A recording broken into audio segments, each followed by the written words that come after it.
What's up, people? PaceBreaker here. Welcome back to Warframe Wind Down on Twitch. Yeah, that's a trip. So I'm back.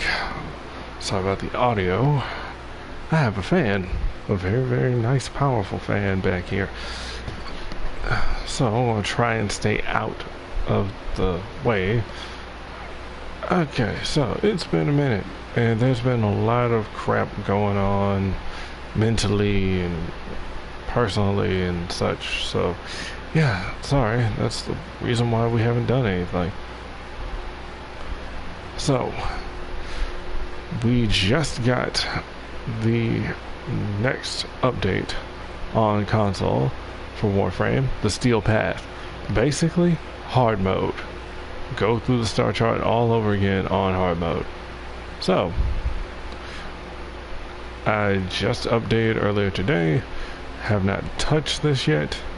Let's log in. Yeah, we'll pull the resource drop chance booster. I got the feeling that we're going to need it. Okay, and yeah, this is Protea.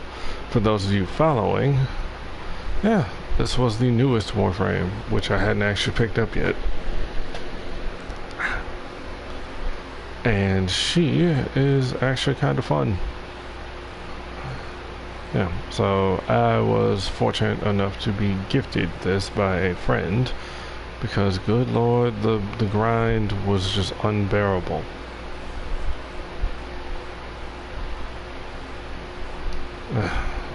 Anyway, that's the least of our concerns right now. What I am about to do is something really stupid, but I'm getting ready to undergo Steel Path. So, this thing, hard mode, how you get it? Well, first and foremost, I'm trying to remember, I don't remember the exact specifics. I think you actually do have to clear the star chart first, but I might be wrong. But you will receive transmissions from Tashin that are constantly talking about the Steel Path and what you can do and all that. So, in order to shut him up, go see him. Go to the relay, ask what he wants, you know.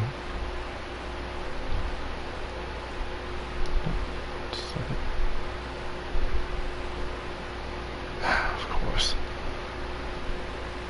So yeah, go to the relay, go talk to Tashin, and he will set you up. He'll unlock hard mode. Status duration. Yeah, I'm probably gonna have to play with some status duration. Okie doke. Gonna have to adjust my things here. This is going to be stupid hard. I just finally started playing some of it on PC last night. Well, why didn't you stream on PC? Well, because I'm better geared on here than I am over there. And I don't want to sit up and have like half my Warframes, half my mods, or any of that. Ugh. I had good luck to start, but for the most part, there is a straight up free to play path. Compared to, then again, I wouldn't even say that this isn't free to play on this account right here. No, I just got lucky because I was so, you know, so dedicated and like helping out people. So they repaid my, they repaid that with, you know, gifted frames or whatever. Oh. So that was nice. That's how I got my original Mesa. And I was going to get her anyway, but I guess somebody had a discount and they didn't mind. But that's besides the point. You guys know me, you know I'm gonna ramble. So let's see. You know, I completely forgot Tenno was going to be a thing. Alright, so let's start up Steel Path. there's other things I also wanted to show off, but I want to unlock this first, and then we can go back to the ship and do all the other stuff.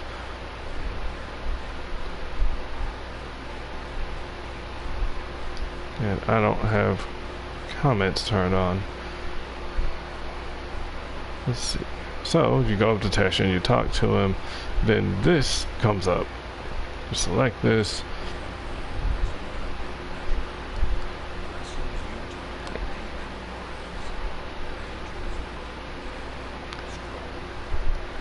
And of course, there we go.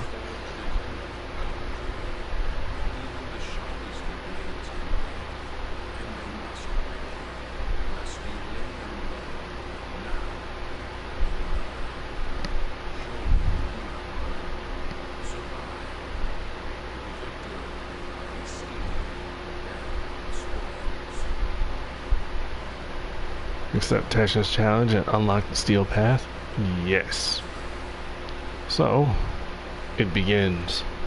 It'll begin once we head back. So, now you can also check out his merch store. So, spoilers. So, you have Dax armor that you can get for your operator. 10,000 Kuva. A relic pack, a stance former blueprint, which people aren't happy about, and you get 2 ephemeras that you can potentially purchase. Why is the background red? Okay, so that's that one, and then this one. Wait for it. There we go. They're like skulls and spinal columns. I kind of like it. Depends on what you do with your colors. You can really make ephemeras, you know, you can make them stand out. So, we're heading back. I'm probably going to turn comments on. 1 second.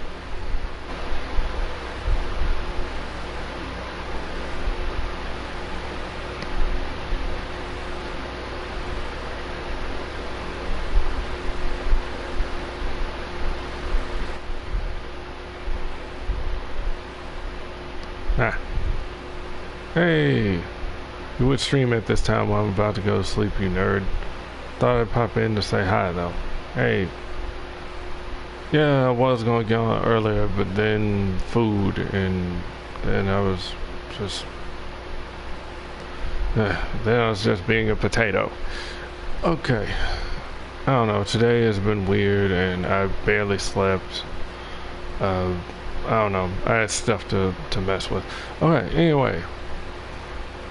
Yeah. So, other news I should probably also highlight. You know, so we now have another set of primes. Inaros Prime Access. So, Inaros Prime, Panthera Prime, and Karist Prime. So those are the new ones. If you want, I will highlight them on the in the codex. But we also now have Cora Deluxe. So Cora, Venari, and I think does she have a? Yeah, and then she got Blade and Whip skin. And apparently we also now have some new colors to go with the pet skins: Root Black, Moss Green, Rose Red, and Thorn Pink.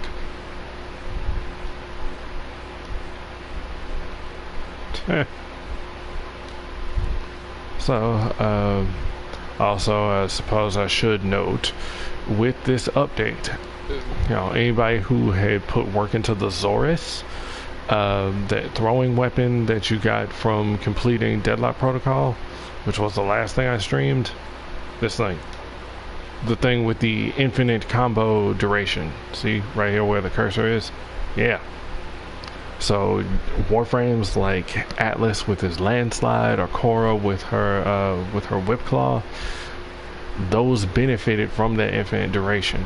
So what they did with Steel Path, you know, with this patch, they took that out. It resets the count when you do that instead of trying to accumulate and then having a long pause like 5 minutes later, and then boom, and then you just keep your count up. And people complained. Man, did they complain.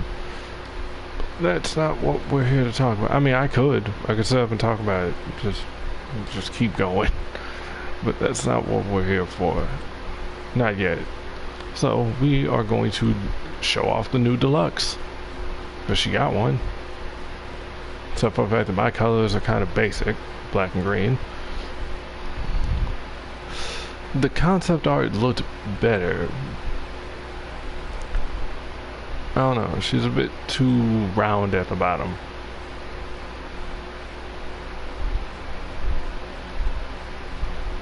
Granted, yeah, ain't nothing wrong with some round bottoms, you know what I'm saying, but yeah, no. She looks more like a pineapple. Can I not? Great, so I can't even see the skin of Venari unless I... Really? That sucks. Okay. So I'd have to buy the, I'd have to actually buy the pack in order to see it on the cat. That's fine. So this is the skin for the... Oh, that's pretty.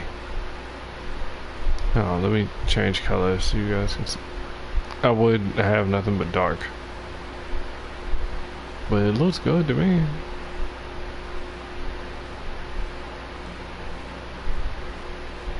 Alright, so this one should look a bit better. There you go. And you get to see some of the detail. See some metallic bits there. Looks like a bit of a matte coat over the blade.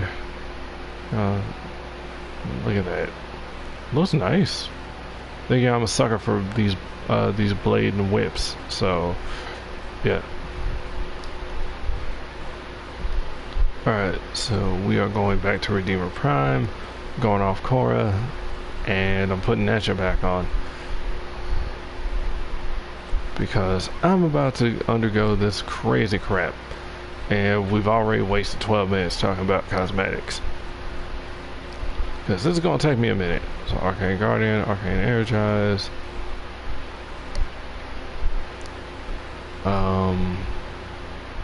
I feel like there's something else that I should put on, but I don't know what. Oh, this is going to be fun. No, I've got that arcane installed, so I don't have to worry about healing. Am I taking the robot or am I taking the cat? Okie doke. Alright, so go to the start chart, and here's what I was saying. So, here's my regular star chart completed. I mean, outside of like some of the railjack stuff, this is all of it. It's all open. I can do arbitrations.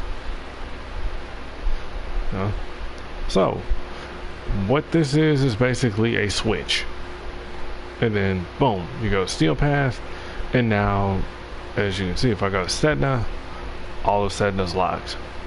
If I go to Lua, all of Lua is locked. Every single thing is locked. You have to basically start over. It's New Game Plus, but with harder enemies. So, you look at this. E Prime, Steel Path, Grenier level 101 to 103. Origin System normal. E Prime levels 1 through 3, so it's a major bump in levels. Also, health, armor, and shields have been scaled to a specific amount. See, here it is. ME level plus 100, and then health, armor, and shields have been boosted by 250%. They probably didn't need the armor buff, or at least not that steep of an armor buff. And then apparently they're saying plus 100% resource drop chance, or plus 100% mod drop chance. Yeah, I'd like to believe that, you know, compared to what? Because, no, y'all like to do like 0.5 or 0.01 or whatever on some of that stuff, and that's not good. So we're going to try and do this on my own first. This is going to suck, because I've already done this before, but I didn't have my debuff frames. So I can do other things. Now, yeah, there's cheese. You can try and cheese.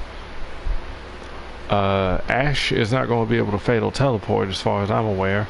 But you can hit them with a stun and then hit them with a finisher, and that will do damage.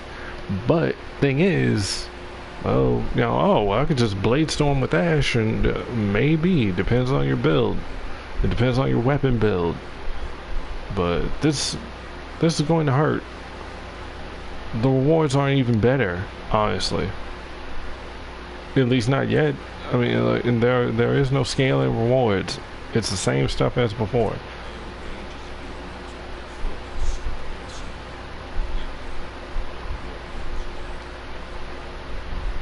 So, hey, at least Teshin actually starts and ends the missions with you know, with some sort of prompt.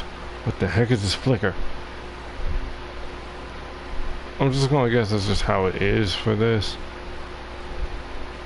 Come on, hit me.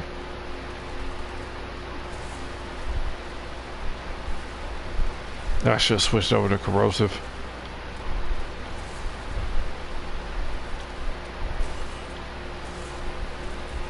Okay, yes. Confirmed. Freaking debuffs, man. Debuffs. But I also have to watch my health.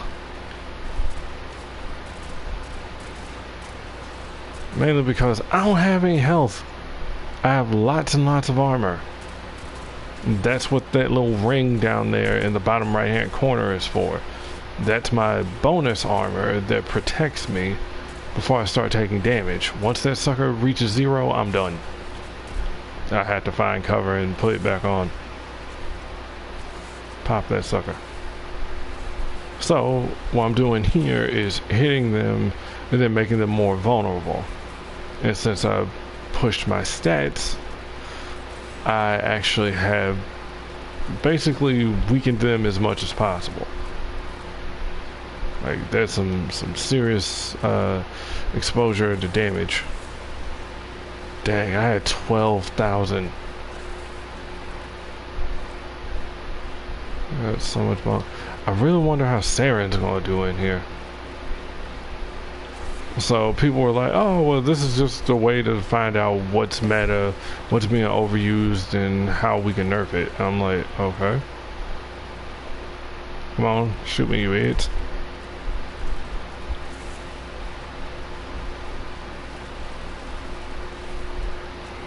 I have to kill 66 of these enemies. I can only imagine how the heck this is going to be later. But yeah.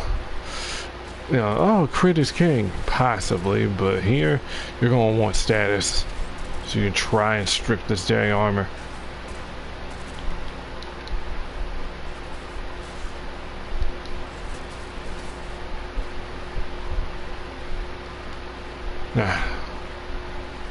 Did I? No, that's the third build where I have the extra armor when I pick up health orbs, which is very easy to do when you are using this one. Okay, let's see. Oxamati. Shredding. Beautiful. Kit guns are probably going to be decent. Possibly. The one that I had on PC, which I didn't really put a ton of work into, is actually doing some work. You might want to bring ammo mutations. You might want to bring plates. Except for the fact that in this mode, the plates have a cooldown. I think it's a 60-second cooldown before you can move on and do another one. So, operator abilities and certain mods will definitely help. Yeah, this is going to be better with teams. Because just trying to solo it is going to end up being painful. But people have done it. Soloed and done some other stuff. Second. Come on, shoot me. Quit trying to hit me. There we go, 15k. Beautiful. I'm in Rhino territory. Well, I should switch the sucker to bullet dance.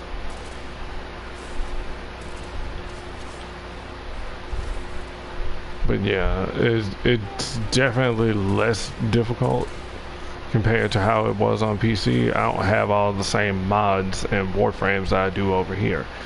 So yeah, this is already less of a pain in the ass because I can weaken the enemy by like, what was it, 100%, 200% or so. If I can get a moment of peace, I can actually look and see in the middle of the mission, but I probably shouldn't. So hopefully I can actually get things sorted out. Maybe I can start working, or at least, you know, get to a point where I can stream full time and we can have some fun. We can play some other games, we can like do some other things. I don't know, I had to get practice in and mess with other stuff, get things together, you know, and just make it work. Get him, boy. You tried. That's all that matters. Who is this idiot now? Oh, all of y'all want to die. Good.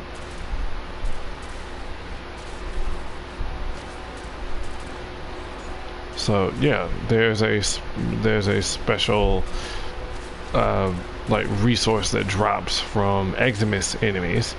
You know, the ones like the field bonuses and stuff. So yeah, they drop that stuff. You can go trade it at Teshin's place in order to get those things that I showed off while I was up there.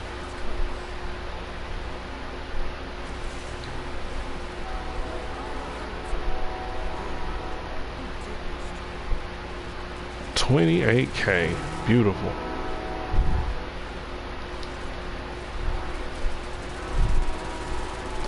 I'm wondering how Hydron Run will work here.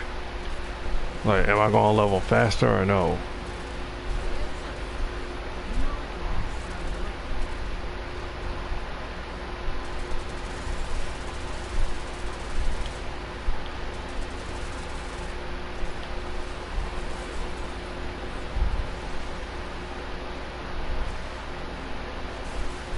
Alright.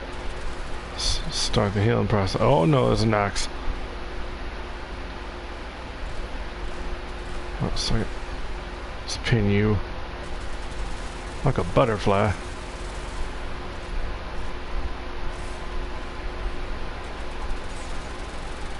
Bone up and dead. Beautiful. See, that's how you do it. Shoot, you gotta start using debuffs. Good boy. Nice job, HK.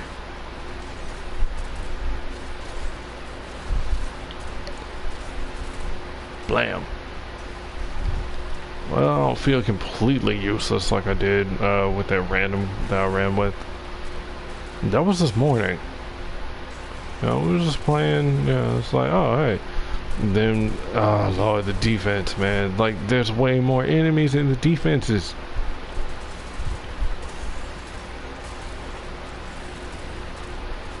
No, you don't. Stop that. About to lose my armor. Well, I can say for certain Chroma's going to be useful. Nova probably will if you can keep her alive.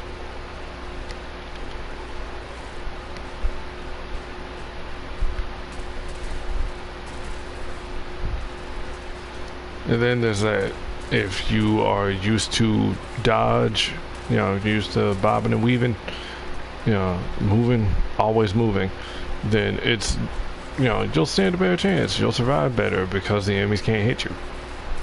Me, I'm not like that. I'm kind of dumb. Speaking of which, there you go, buddy. Have a halo. Forgot I have that mod on. So much better. And since there's like status per pellet and everything, it's like a shotgun, this thing. Yeah. Yeah, eventually I'm going to get back to Final Fantasy 14 And I am going to be streaming that. I'm going to basically be doing like a New Game Plus stream, so you guys can actually go through the journey with me, even though I've already done it. But you know, yeah. Oh hell no, I'm not fighting the Silver Grove Spectre with no. Okay, so theory proven. Neja can actually weaken the enemies. That's good. That's great. Sucks I'm getting steel essence, but it works. Okay, so Neja works. I want to test Nyx. I want to see if Nyx can do anything. She has the ability to strip armor. Oberon is supposed to be able to strip armor. So is Mag. Mag is, oh yeah, Mag's going to be helpful. Because, boom, lock them down with that magnetic bubble, and then their gunfire can't get out. You know, Nova does something similar to what, hell, Equinox too. You know, they end up making them vulnerable. Except for the fact that Nova has the benefit of creating a chain reaction. Equinox can also put enemies to sleep. That'll be helpful. I'm not sure how Protea is going to do in there. Titania, possibly, but nah. This is going to be rough, man. Because I have no idea how this is all going to work. So let's see, Nyx. She's in a good spot with this build. This is my default setup. So, let's show this off. So, a lot of energy, and I have 2 augments on that affect how 2 of my powers work. This one affects her 4th ability. It allows her to actually be able to move. Normally when she casts her 4th ability, she meditates in one spot. She can't move. But this allows me to move very slow, but I can move. It also cuts down the range on the area of effect. Then this one affects her 2nd ability, where she launches these bolts and they strike the enemies and they hit them with the debuff. The augment makes the enemies stunned for 10 seconds. So all I need is 130% power strength in order to, bam, there we go, defense reduction 100%. So that strips shields from it strips shields from corpus enemies or shielded enemies. It strips armor from armored targets, and for the you know, for the infested or the necromorphs, if you will, you know, it slows them down. So that's cool. All right. So she is in a decent spot. Corrosive Projection. This aura is also going to be very helpful. Whole team runs that. Should drastically reduce enemy armor. Alright. I'm not looking forward to how this is going to work. I'm probably going to die. But you know what? That's fine. Okay, so status effects do stack, but well, you know, they gain for like prolonged exposure. So then having 100% status, you know, bam, there you go, means it's always going to do status effect. You know, like, oh, okay, paralysis, it's always going to paralyze, or fire, it's always going to go off, it's always going to burn them. Electricity, it's always going to shock them, stun them in place. Ice, it's always going to, you know, ice is always going to slow them down.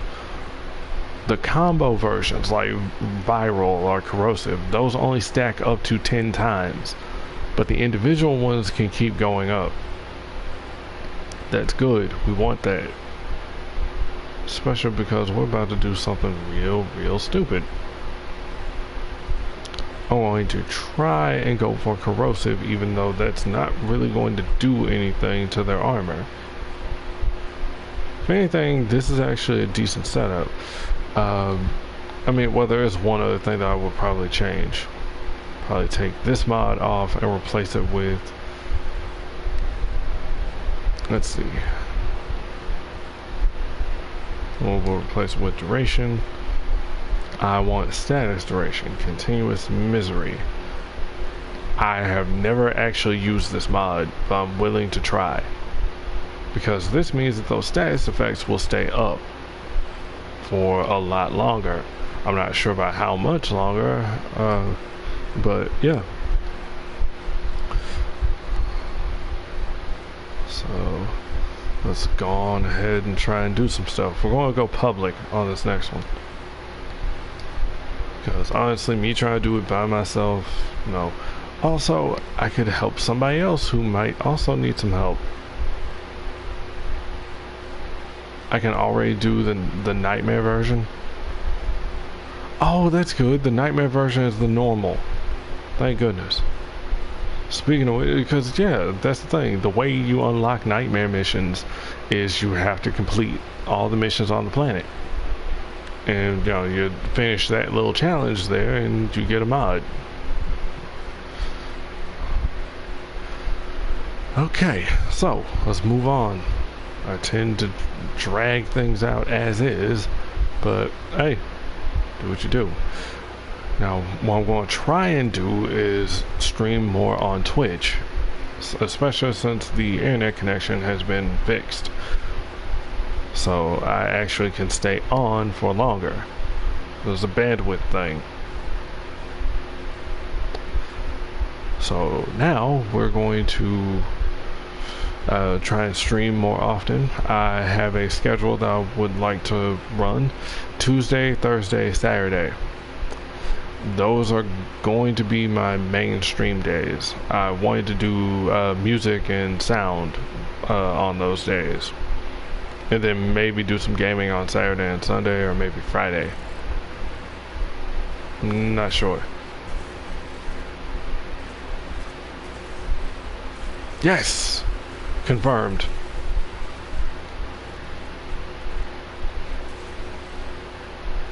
See? Look. And now his health bar is red. It means I just stripped his armor. Beautiful. We got a Garuda and a Wukong in here. Okay. Melee squad. Saying that they're struggling to kill these guys. I can't see nothing.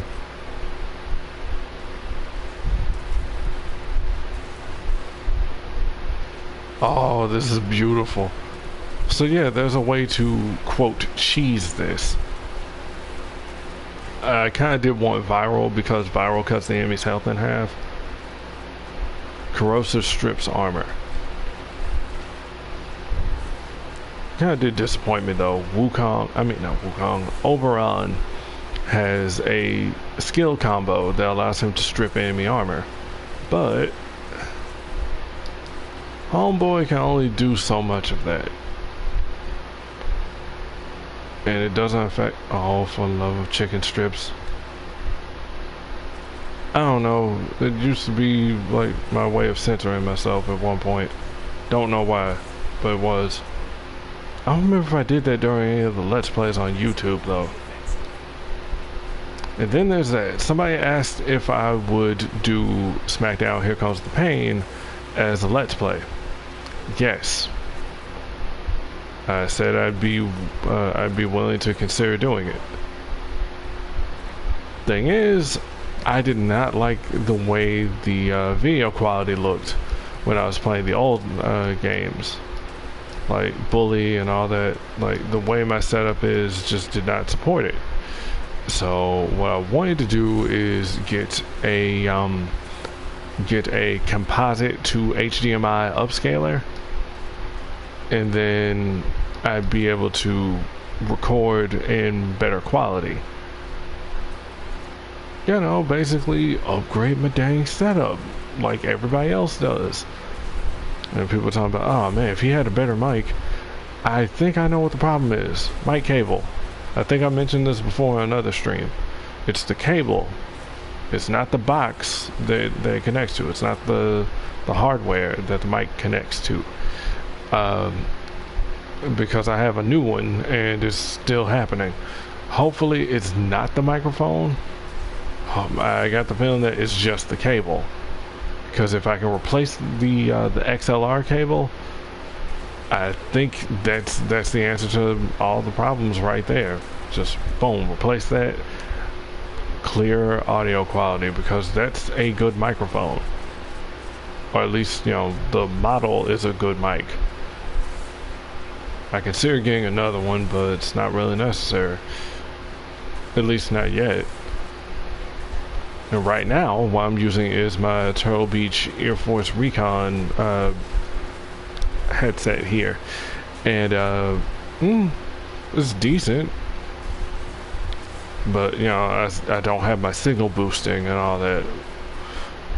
But that's the cool thing about the sound card and all that in my PC. It does have that, so that allows me to, you know, it gives me a greater degree of control for my audio setup. So I can adjust the audio on my end, and then I can bump up my mic and you know, and all that other stuff. You know, I can mess with the like inline EQ and all that stuff, and just, you know, all that backline stuff that most people don't actually get to see when people are tweaking their settings. It's kind of cool. But thing is, money. So either donations on here or, you know, like ad revenue. Well, you know, like, thanks YouTube. Then shoot, yeah, I can basically do that without having to go and get a job. But that ain't happening. No, how long have I been doing Let's Plays and stuff? It's been 10 years. Off and on. Like, dude, I still get double digits despite being over 2,000 subs. And that's what made me rethink what the heck I'm doing with this channel. So, gaming is still going to be a thing, but it's not going to be the main thing. It's going to be a side hustle. After that, then we're going to do something else. You know, we're going to do music. We're going to mess around with audio and composing and all that junk. You guys get to see how crap I am with that. Okie doke. And then capture. Capture is not going to be that hard. I don't know, so I have plans, but the thing is, well, I need audience retention. Like, I don't really get people over here. I don't get traffic like that. And at one point, I did actually have it set up where I would announce that I'm going to be streaming on Twitch at this time. You know, here's the link, come check it out. Yeah. Funny thing about that is I don't have people following me on my Twitter, neither my business Twitter or my personal Twitter, and there's not many people following the Facebook page for the channel. And then of course, you know, Google tried to do some stuff with like their own version of Facebook or whatever, and then you could like put up you know, like notifications and whatnot for that, and that ended up being shit, and they took that away, and it's just like, so none of that.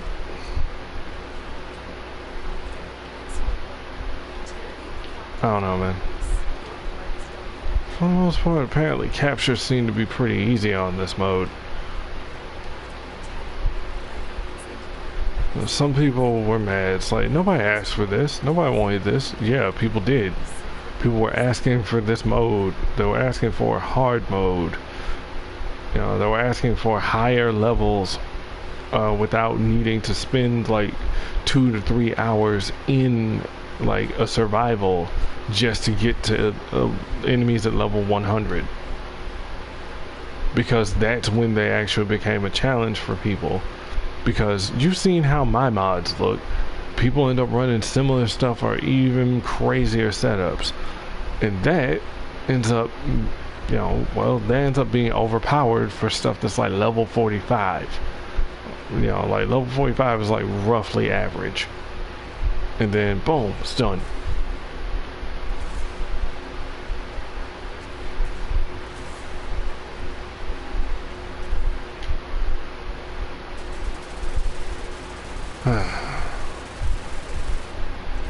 I don't know. It's like, no, nobody wanted it. You're wrong. People were asking for it. In fact, I believe they even asked for it on stream, or it was like a question that they asked on one of the developer streams. And they said that they were working on something. They were kicking around ideas for a possible hard mode. Lo and behold, like many months later, they showed off some of it. They finally had a working demo to show what it would be like. And then they created a test cluster. You know, one of those like like one of those little test server things. You know, and they had people recruited from the player base to play that and provide feedback. The scaling was way more than what it is now in this mode, apparently.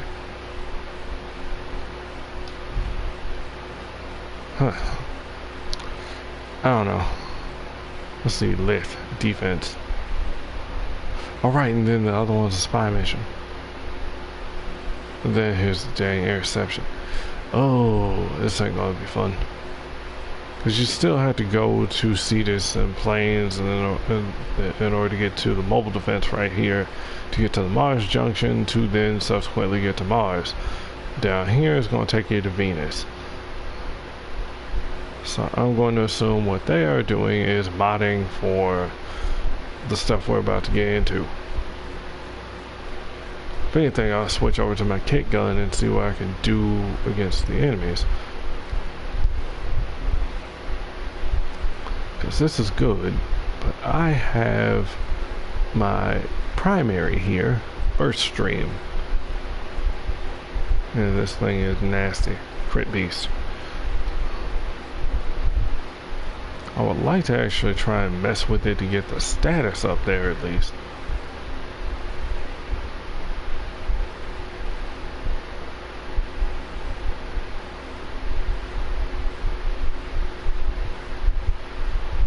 Let's see.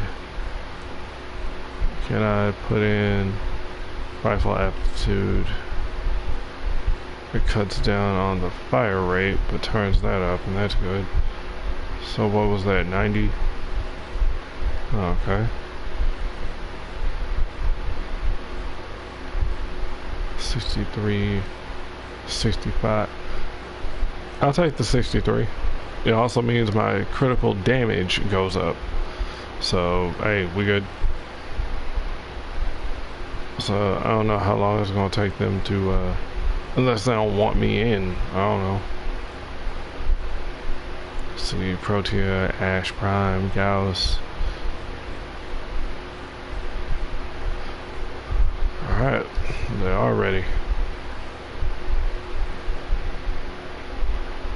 I probably should take the cat. The cat can bump up the critical damage and all that. Like, it's guaranteed crits. But I like having the robot because the robot can trip stuff up.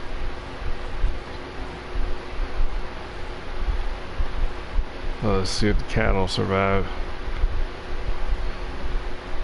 Well, hey, knowing what I can do with debuff frames, that's good.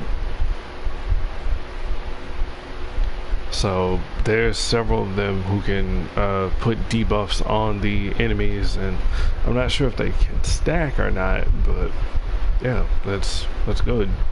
You know, tag them as much as you can and just rip through them. Rip and tear until it's done. So yeah, I don't have a Nyx Prime on PC, except for the fact that you don't really need the Prime. Even the vanilla Warframe itself is good enough. It's just a slight stat bump here and there, and then like an extra polarity already to start. So that means one less forma. You know, so for what it's worth, nah, you're good. You don't necessarily need the Prime. But I'm one part away. I just need her helmet, her neuroptics. And then, bam, there you go. I got her.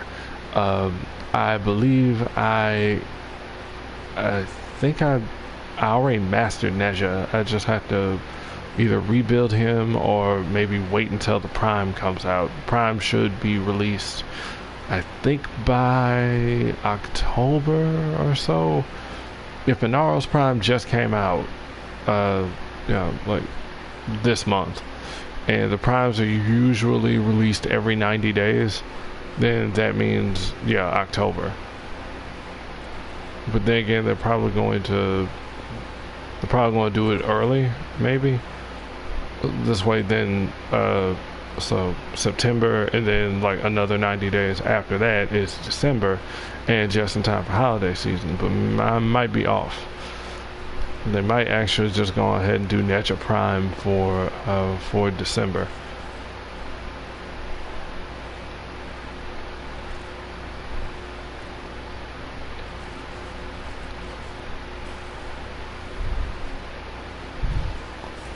This is probably a bad idea to pop that,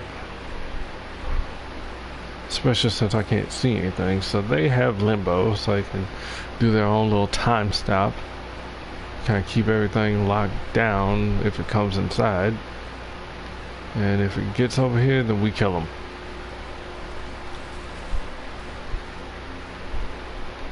Arcane Energize, boost up my teammates. Got ourselves a Protea, providing some additional support and some nasty damage. Bam!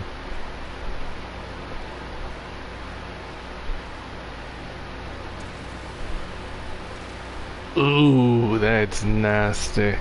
So crit is king, but status is also up there. Yes. I am so glad I put that on. Probably not the best idea to do that, though. Should probably put the battery thing on there instead. This way I get infinite ammo. Boom! I get 6 bolts. That means I target 6 enemies with that. And then, if I want to... I mean, the thing is, it's 6 targets. So if I wanted... And if I wanted to hit somebody new, hold the button, and then I can turn it off and like move to a new target. That was cool. And people were sleeping on Nyx, like, oh, she's trash and this and that. Nah, she's still trash. I'm like, really? All you need to do is just put in like an intensify, one button. And like one mod, one button, boom, enemies are now down. I mean, seriously, I'm stripping armor off of level 100 enemies. I tested this crap in a simulacrum before we even got this. Like, long before we got this. It was like, what, months ago. I was just over here handling boys like it's nothing. Oh, look at me, I got my 250% extra armor. Yeah, about that. I'm about to end this man's entire armor.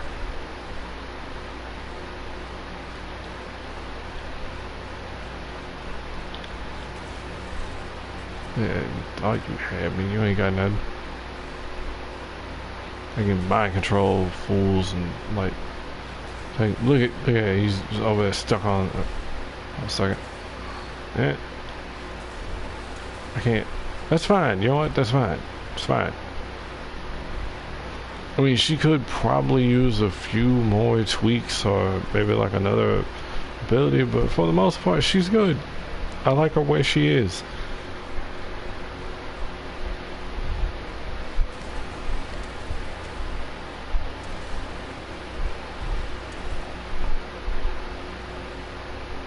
So let me heal you. Alright, buddy.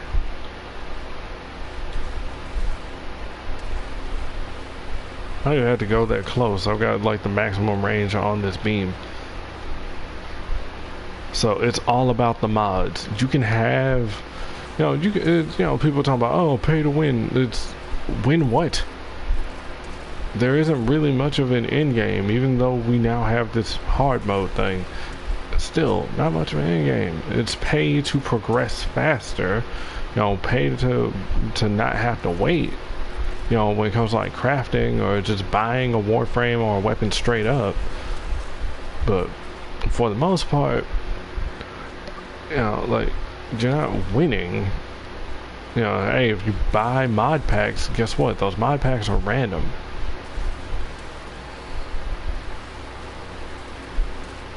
Granted, you know, the starter mod pack isn't.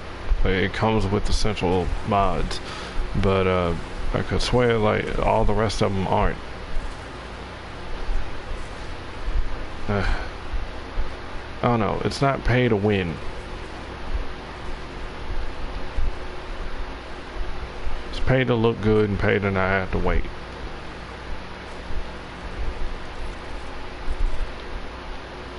You know, because people are like, oh man, y'all just giving away like Frost Prime, or like what's coming up with TennoCon. If you've linked your Twitch account and your if you linked your Twitch account on the Warframe page, then you're able to, you know, get a Twitch drop. You know, you get something for, you know, watching a cumulative amount of time on certain videos or wherever they do it. So in this case, yeah, you'll be able to get a free Hydroid Prime and I believe a free gun, I think. Looks like it's supposed to be a new gun. Looks like a pistol. Don't quote me on the gun thing though, I don't know. But I know Hydroid Prime is free. So it's like, oh great, and you're gonna give that away? Here's the thing. Just because you have it doesn't mean you know how to use it, or you're going to be super awesome right there and then out the gate. You're not. Trust me. You don't have the mods to actually go like in game with it. It's not how it works. Besides, most of those mods are RNG. And the other ones you actually have to pay for. Wait, what? Oh. Damn it.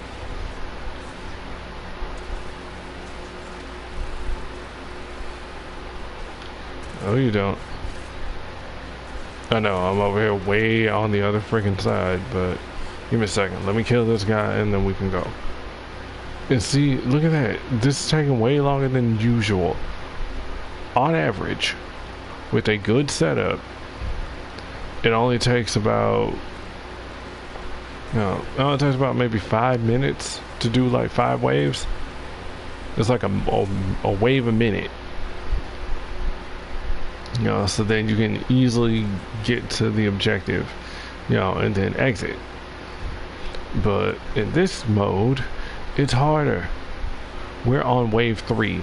We've been in here 8 minutes. Oh, well, hey, it's better than how it was before. This is a full squad compared to the run that I had before. I'm thinking, oh, okay, yeah, I can just strip their armor. Yeah, good luck with that, dumbass.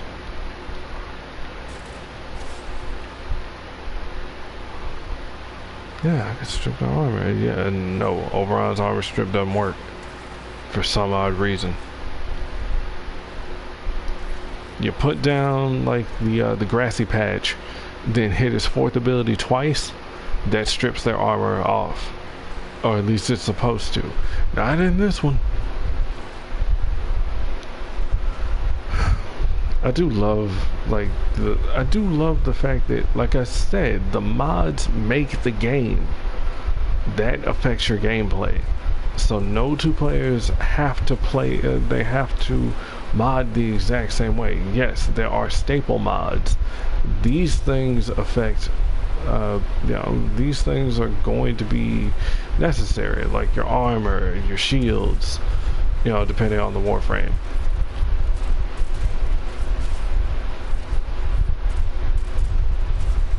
So yeah, you want those. Oh, you want energy if you're going to be using powers a lot.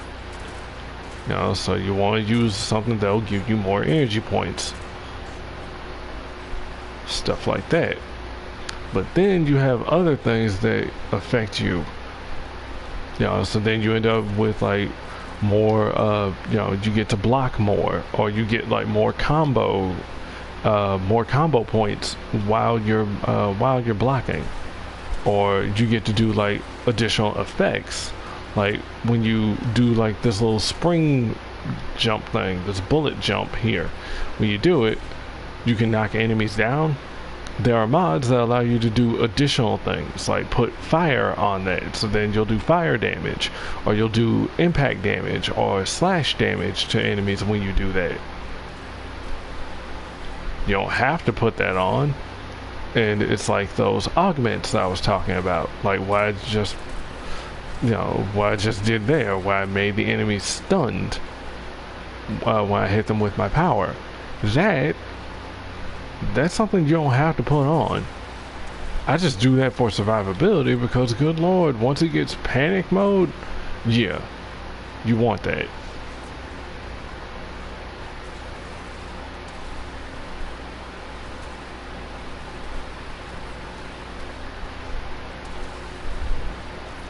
No, that's cute. You guys thought you had it. You don't. No armor for you. But this is way faster than the other run I did. Good lord. That interception was a pain in the ass. But it's not that hard to do interception. All you have to do is just sneak over there when the enemies leave the point, and then just capture it back. Dumbest capture the flag ever. But actually it's not capture the flag, it's domination.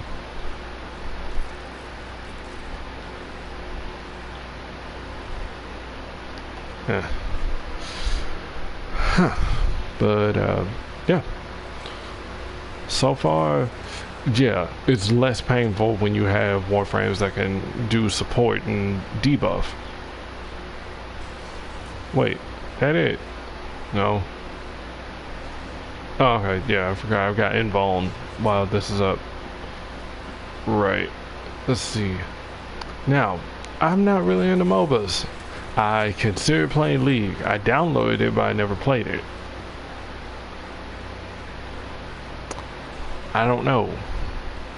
Shoot, there was one on Steam called Battle Right. Downloaded it, never touched it. I don't know. I kind of get apprehensive when it comes to starting new games.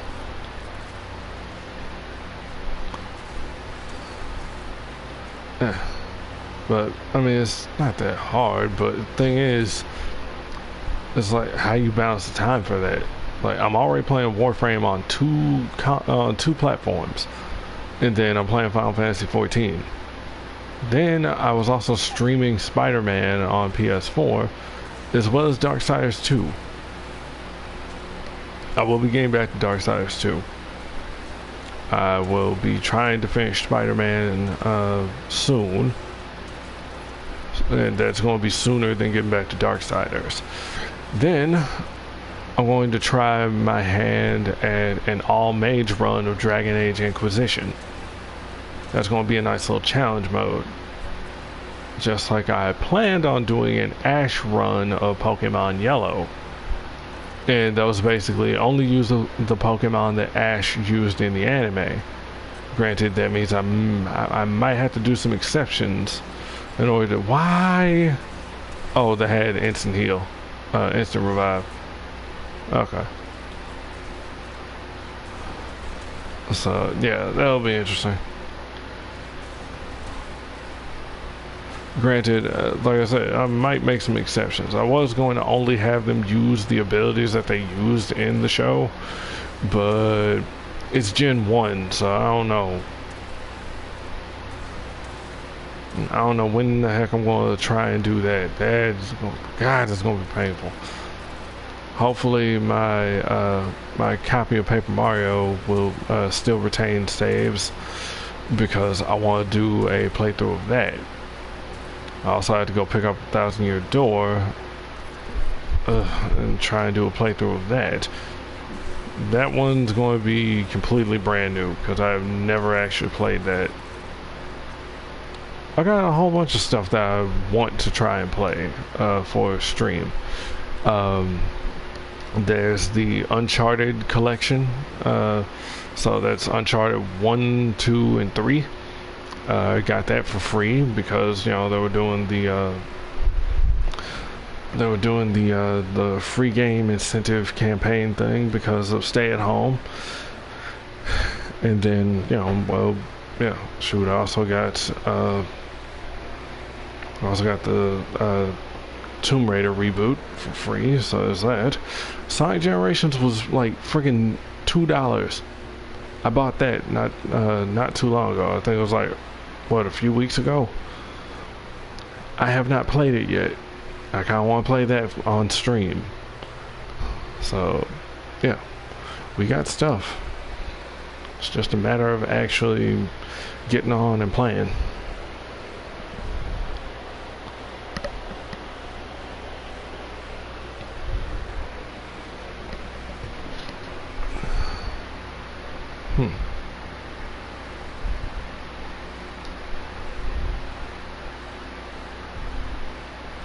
Alright, I think I can actually just plow through this. Well, maybe not plow through it, but... yeah. Alright, Gaia interception. And then we have the spy mission. Good lord, no. And I believe those are, well, you know, because hard mode, I think the ciphers are they're like automatically the highest level. Yay! Okay, I think the caffeine's starting to wear off. What do you mean starting to wear off? It's like 11 o'clock central. Yeah. That's the thing, I was dead tired. It was like I did not sleep at all. So, oh, okay. Well, I'm gonna, you know, shoot, my sister had coffee, so I was like, oh, okay, yeah, I'll make a bit. I put a little rum in it, and dang, that is good. What was it? Damn, I forgot the name of the brand. I think it's Kahlua. Not Kahlua, Kahlua. It's a Hawaiian rum, and they had a yeah, so they had like a coconut rum, and that sucker, oh, that is wonderful. It's very smooth, yeah, and it mixes well. Like, shoot, I like that. So. I'll try some other rums, but I think that's my favorite so far.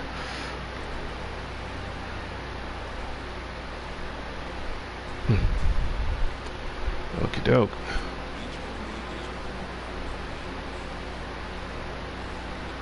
Oh lord, I can only imagine fighting bosses here. Let's see, we have an Octavia, a Cora, and a Nyx. Okie dokie. Oh no. I'm good, bro.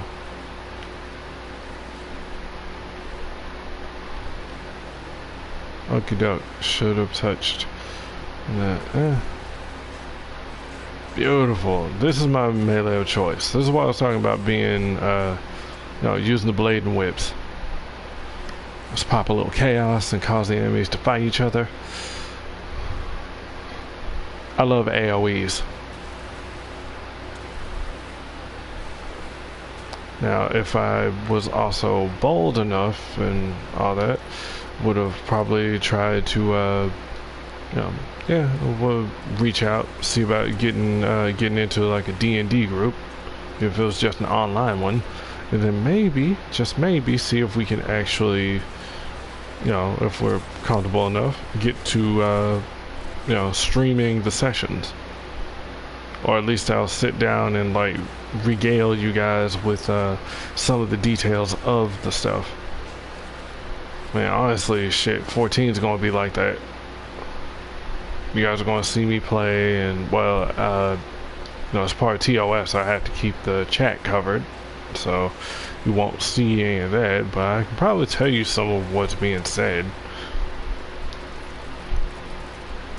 Yeah.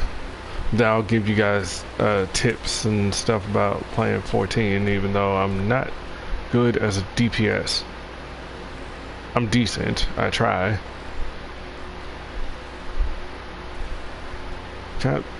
It's lagging. And that's the thing, I'm not streaming in HD. I'm streaming at 540p. I know. I don't know the details of the thing. That's like, I'm not paying for this internet, so I don't know. Ain't me. So I don't know what our stuff is. I know our up and down speeds, at least, at least around this time anyway. But I think, hell, our peak time is actually like 1 o'clock in the freaking afternoon. Yeah, I'm probably going to be at work by then if I can actually start working. So it's like, no, why would I? Well, I say peak time, and that actually makes it sound more like, oh, well, that's probably the worst time to do it. But I mean, like, that's our golden hour. Like, when we have, like, our best connection possible, it seems. Because I downloaded the update for this pretty quick. It was 700 something megabytes, and I downloaded that in like 2 minutes. Pretty sweet. And I remember when we first got like AT&T, and it wasn't like Uverse. It was like I remember having dial-up, man.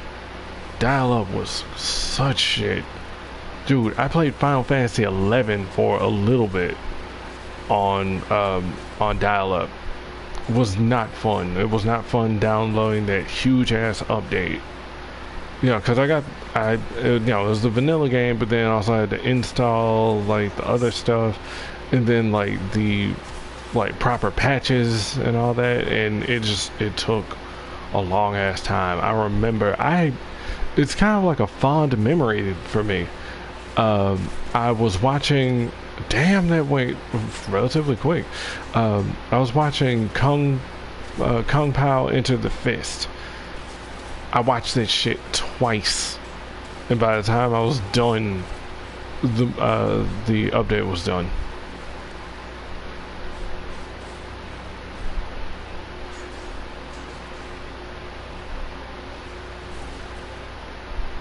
Then again, I also kind of fell asleep on the second watch, and then but yeah, that was good.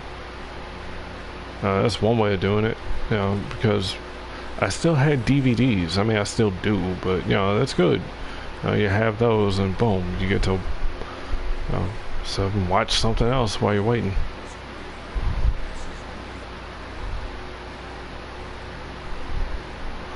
That took 5 minutes. Dang, it took way longer when it was just like me and the other dude, because he was on Limbo, I was on I think an Oberon or something. Good lord, I need to just go ahead and either try and find the next Prime Neuroptics, or just build the vanilla one and bring her into Steel Path. I have a mag works, I'm sure, because like I said, you lock down excuse me, you can lock down the map.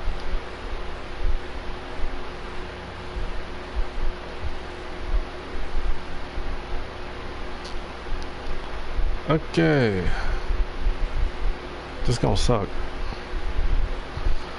because I believe no, we're good. Stupid rhino. Okay, I think spy mission.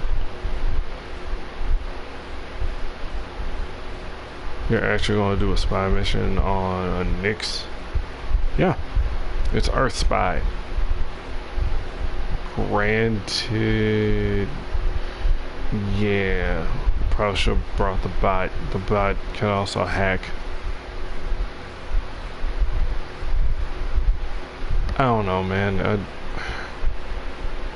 Like I said, Warframe is not hard. It's just kind of tedious with the grinding. If you can put up with that, and if you can also, you know, wait for your stuff to build, which honestly isn't that hard, you can just go do other stuff and start farming parts for other things to build while you're waiting.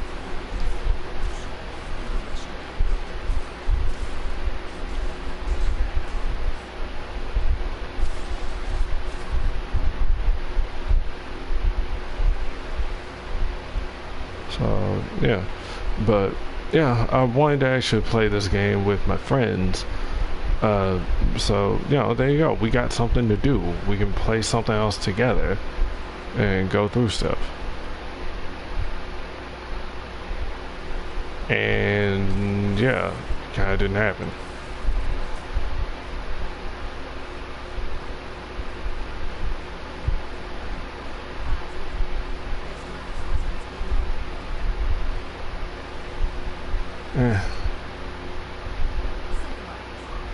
It's still possible, but meh. I don't know. It's like patience. And that's the thing. I can be patient and teach a new player how to play. You know, and help them go through the star chart. Thing is, you know, it's all on them. It's on them having the patience to go through that stuff.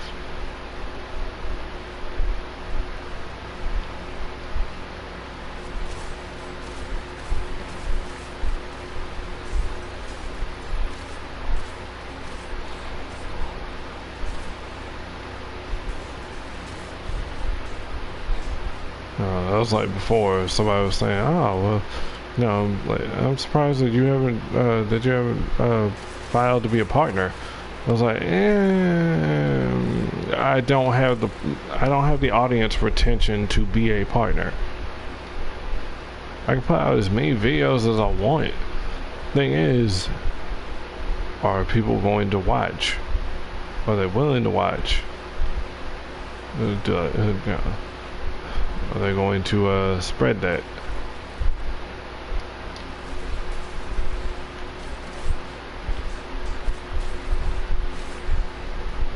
Override neuroptics.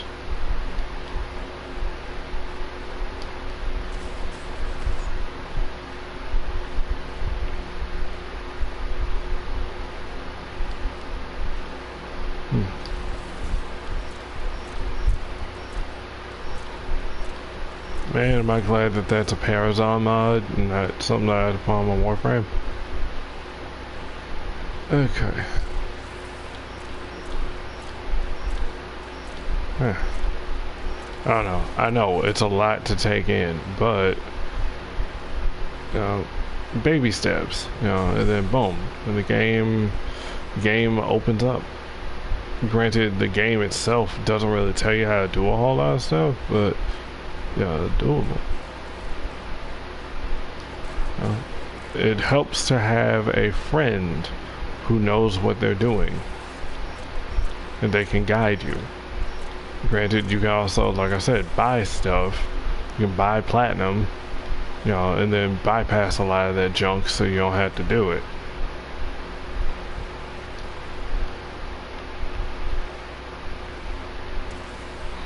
Well, I mean, I say bypass, but it's not much of a bypass.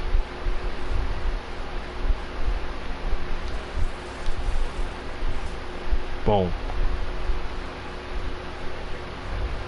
Should just let them do this one. This was the easy one.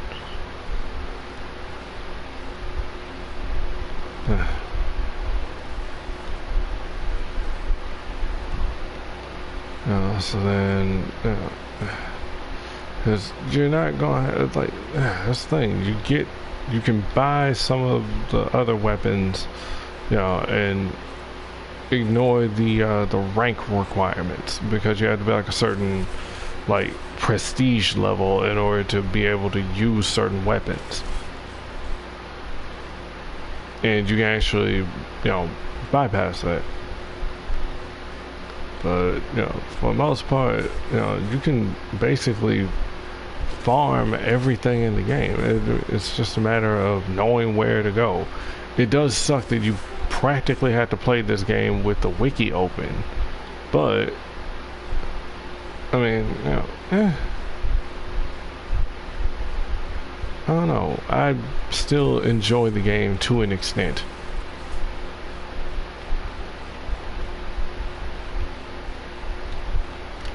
No. Alright. There we go.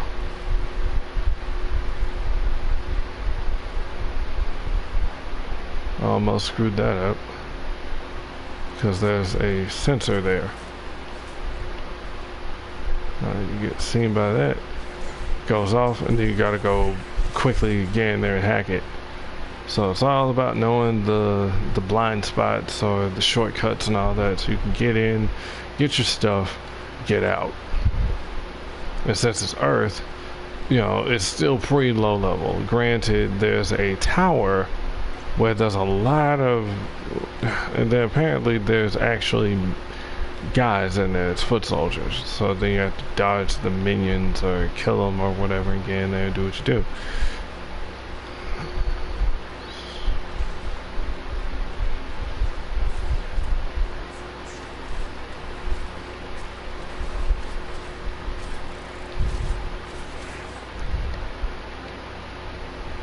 So yeah, shoot, because I'm sufficiently OP, shoot, we can even do this one. Dang, it'd be nice if I could actually skip this. Yeah, so, yeah,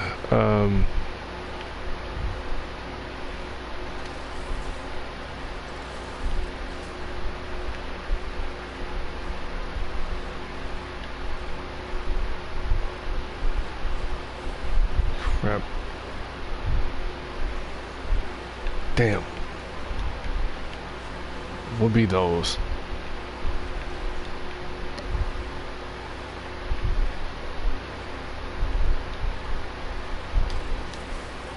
In.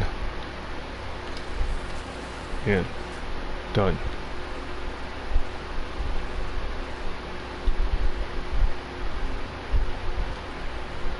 And you don't care about being seen, you just rush in, but you get XP bonuses for being stealthy.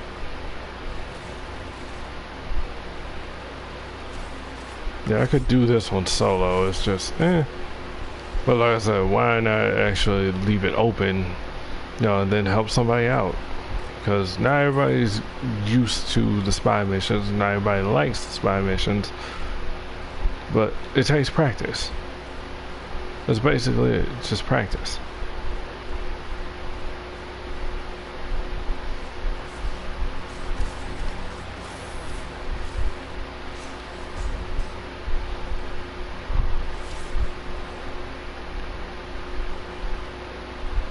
So yeah, I'm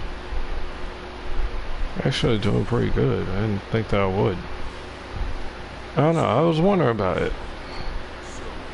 I was thinking, okay, well maybe I'll be better off on my main account because I have better mods. I have more mods available and all that. Now, I'm not just talking ribbon mods. Ribbons are, you know, randomized stat mods. So then you can get like whatever on it. So then if you get like a really, really good roll, you know, because it's randomized, then you can spend some of a resource that goes up in increments each time you do it until it reaches a cap. And then boom, you can try to gamble on better stats. Like, for example, what I've got, hang on, give me a second while it's trying to load.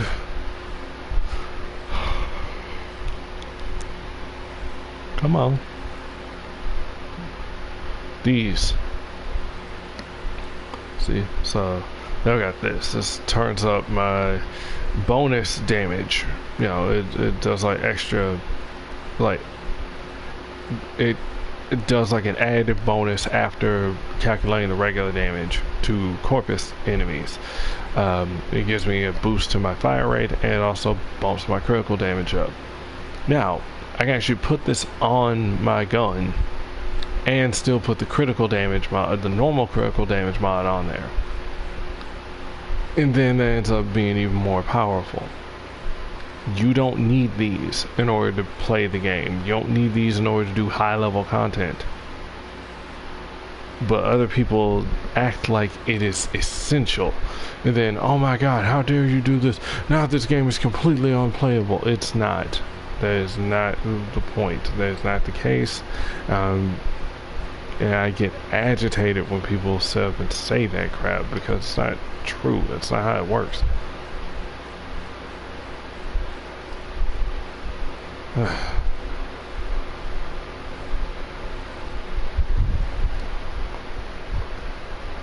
Okay.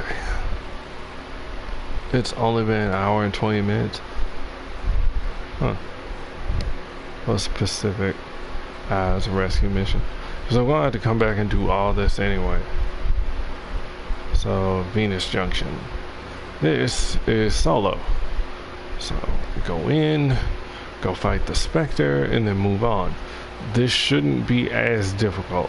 Now, when you're doing this the first time around, and if you picked Excalibur,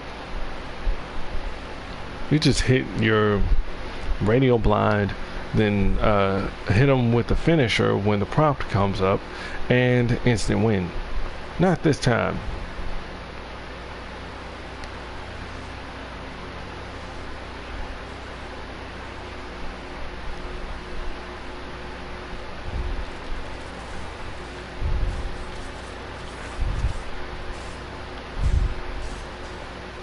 Boom. That was like a critical stroke. Nice. I just stripped all of his armor off. Not only that, but the fact of the matter was, homeboy put on his extra armor. Remember that ring that I had when I was the other Warframe? You know, I was talking about, oh, okay, I got like 12,000 armor. You know, or 12,000 bonus armor. Yeah, I just stripped that bonus armor right off him. Exposed him straight to like normal health. And then I've got a weapon that's like, it's ridiculous with the raw damage that it has and the critical. And then I also have elements on it, and it just, boom, it didn't take long. Like, essentially I'm cheesing this, but it's kind of necessary given the fact that some of these enemies are a tad too strong. So I have to do all this crap, and then to get down here, I'm not even sure if I have to do that to... So fortunately, you don't have your list of objectives to do. Thank goodness.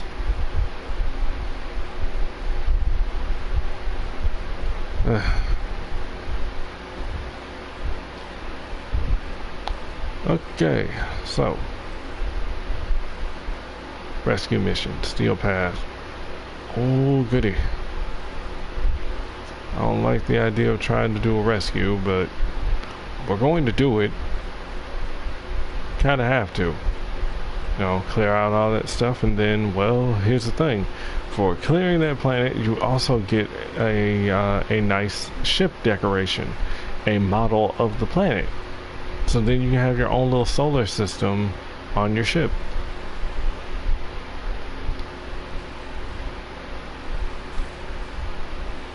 Cool.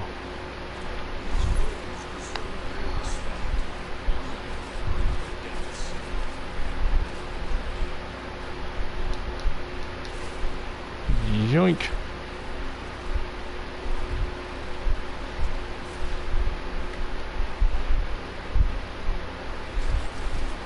It's like, oh, thank goodness somebody's actually doing this. Yeah, you're welcome. I try to be negative and stuff all the time, but sometimes, man,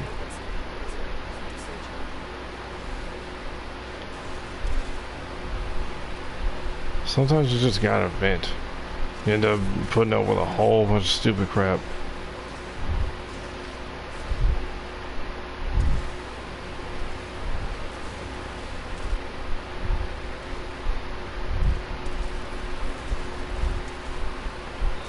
Alright, we're getting the heck out of here.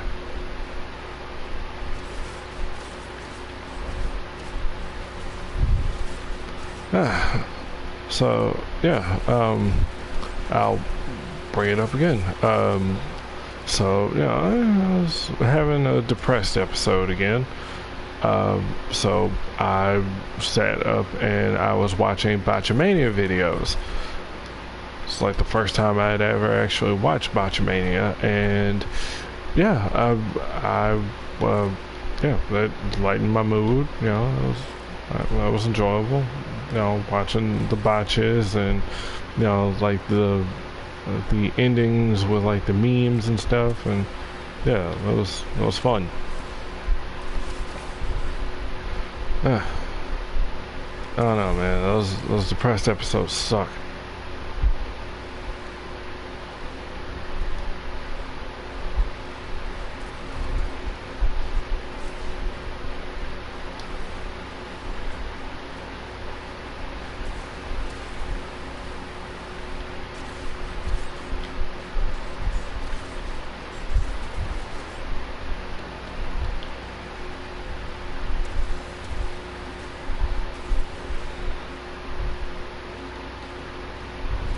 Damn it.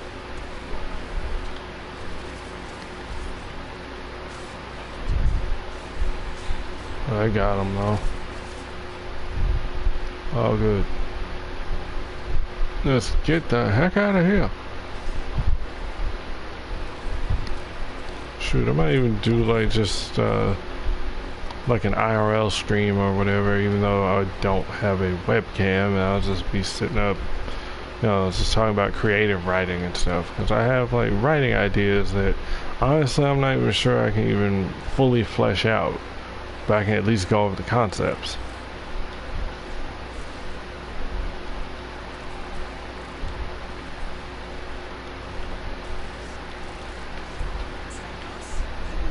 Bam.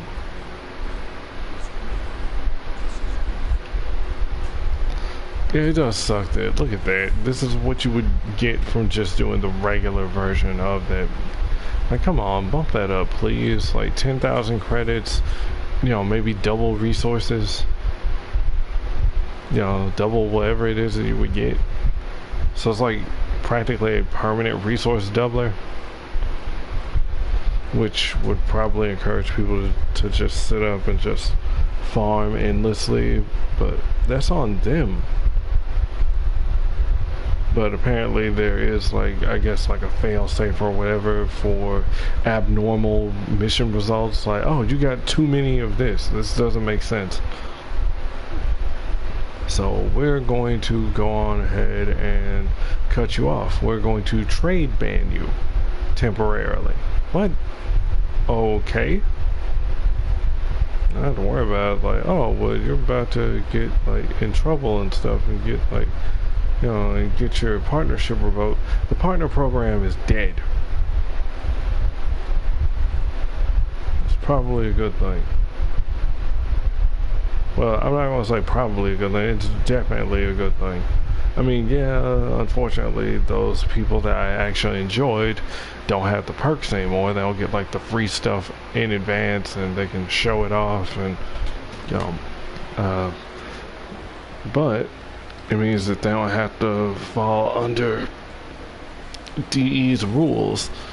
They can set up and talk no filter basically now. Then again, some of them already didn't have a filter, and that's part of the problem.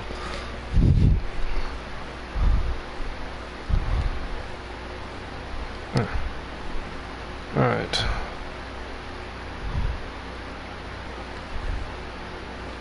Early lunch for console.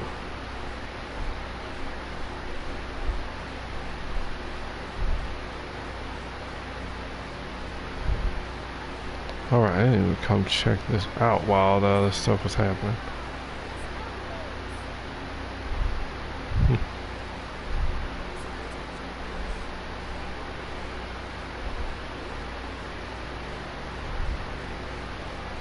Okay, so you have to come in here. I believe you actually do have to do something in planes in order to be able to progress.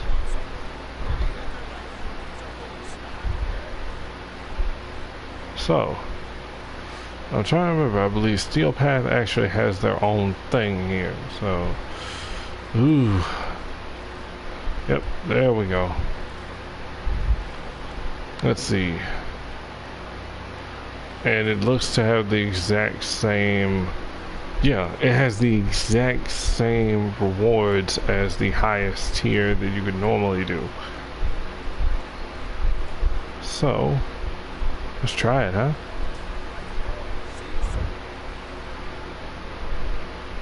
Hopefully I can actually get a team together. Otherwise, this is going to be painful. My dumbass came down here and started a mission. I need to walk the dog.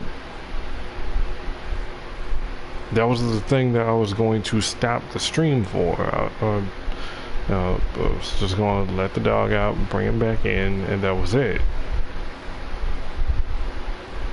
Shit.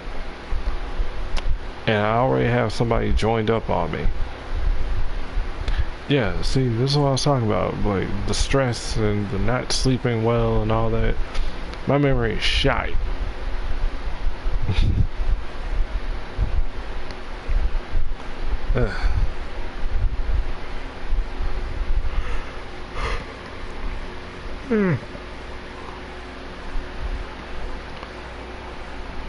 Okay, kinda sleepy. So yeah, when patch 5.3 for Final Fantasy XIV drops, I'm going to be on there. Well, maybe not right away, but yeah, I would like to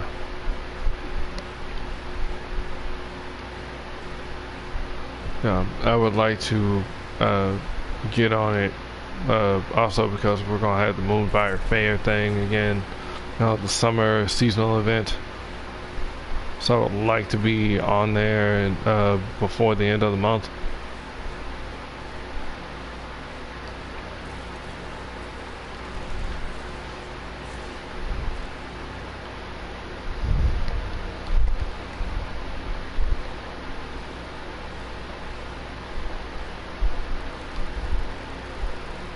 Hey, we got a full squad. This thing has a crap ton of health.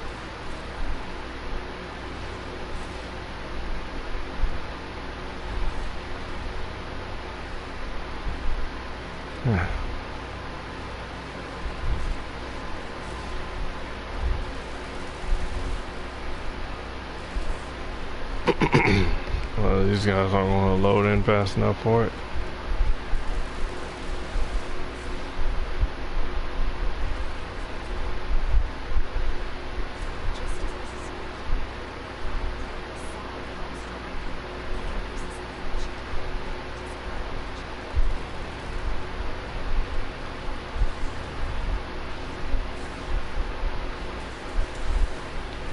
Oh, none of that. Dang it. Wasn't fast enough. Send them reinforcements.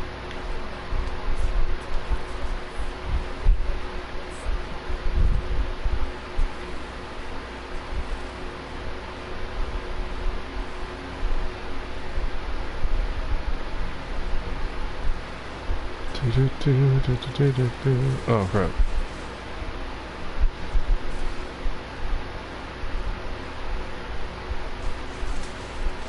There we go. Try and destroy these emplacements.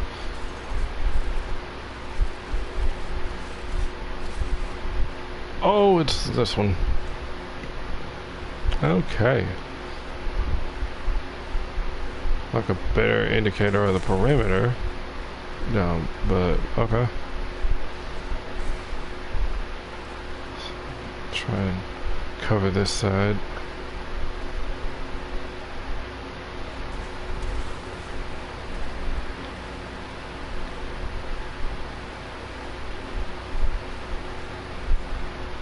Too many dudes.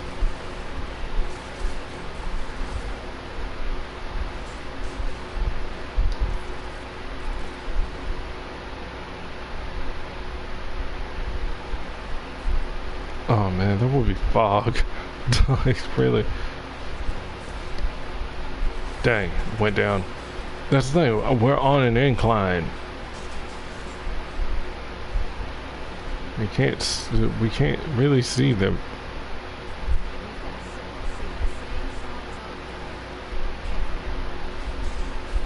As long as we can keep the number above, we're good. Doesn't matter.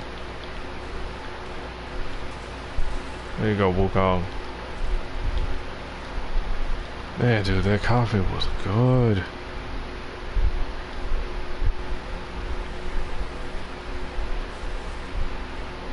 Alright, you bud. Keep it up. Yeah, I usually play support. Not just, you know,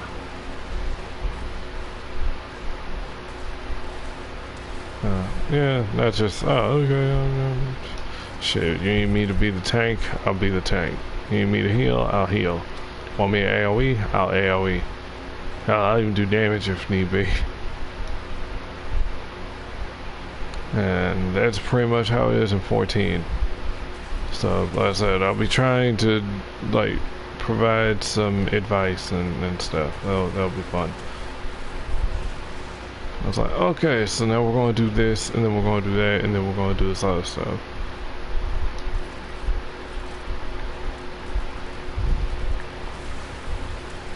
Like, this is what you do to tank. You know, this is what you do when you're healing. You know, and if you're going to do damage, then this is what you do. You know, it's like that. So yeah, that's what we're gonna do. For this ain't nothing. Like, run, shoot, blow stuff up, loot stuff, move on.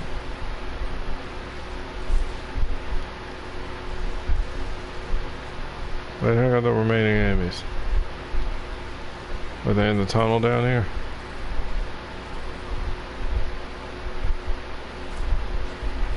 There we go. Yay, to see us with.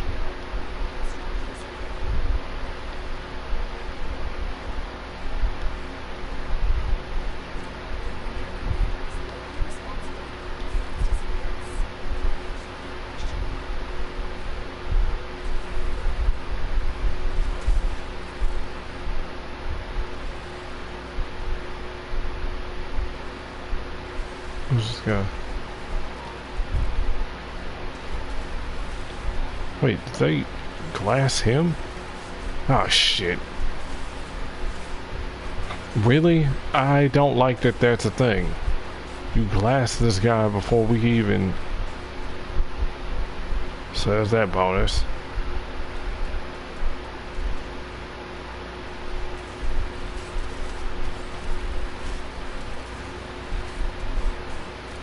I was trying to melee him and break the stupid crap off him.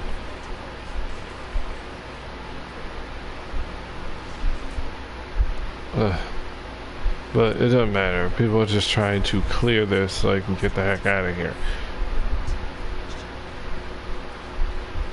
What is that? Another capture target?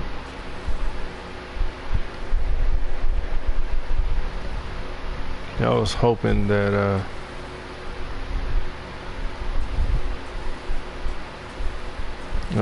Tenno would be our guide through this stuff, and he kind of is. But I wanted him to be like mission control, you know, like how Lotus was, and then now we have Hollow Lotus.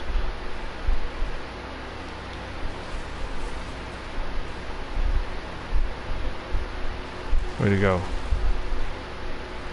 There he is.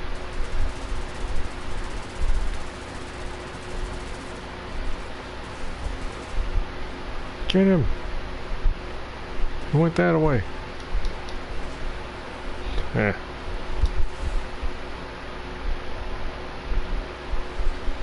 Oh right, I got Borderlands 3. I didn't get very far in it.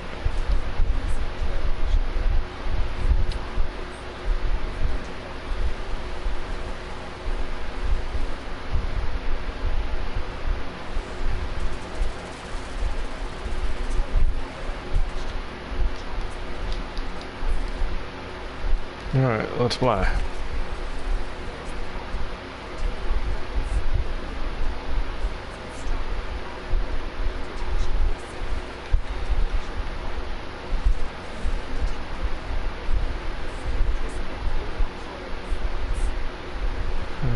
Protect him.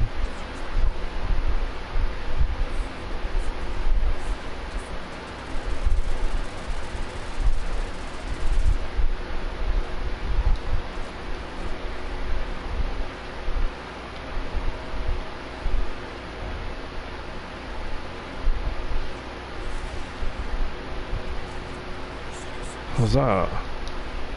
An Axie S7 to boot. Alright, bounty complete. Everybody go home.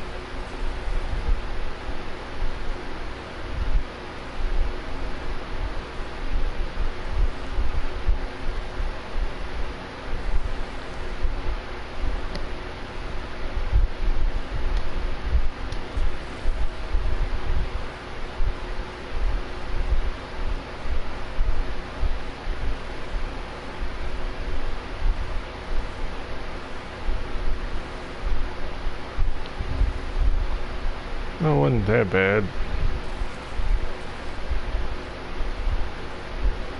Well, it helps. Like I said, it helps when you're already super powerful, and that's what what other people were sitting up saying. Like, well, this isn't actually challenging. Like, if you could already steamroll the regular content, then this ain't gonna be that much of a challenge. And that's true. If you want it to be a challenge, don't use that stuff. Take those ribbons off. Take those arcanes off. You know, yeah. Like, disable your focuses and see what you can do. It's going to suck, but yeah.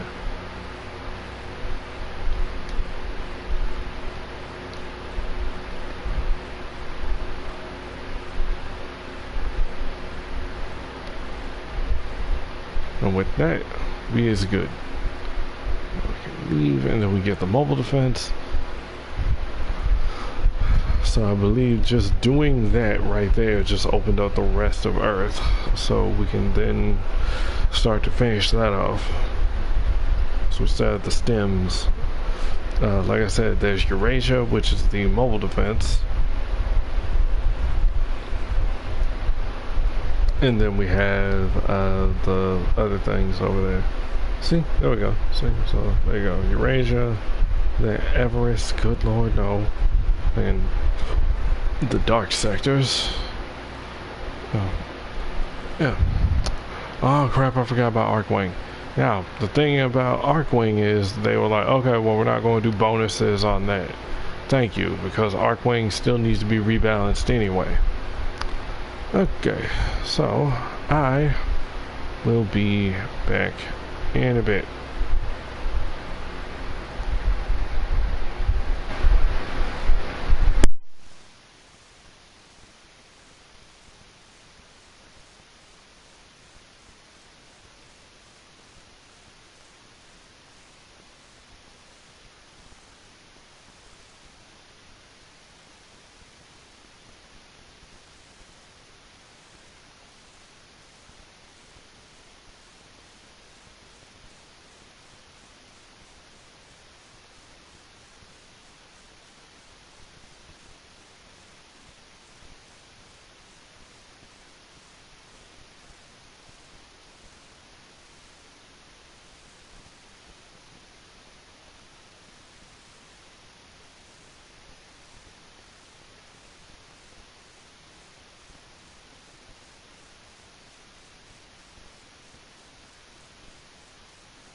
Alright, I'm back. Little dog wants to be nosy. Oh, I'm gonna go over here. I'm gonna go bother this. I'm gonna go bother that. No, you're not. You're gonna go pee and come back in the house.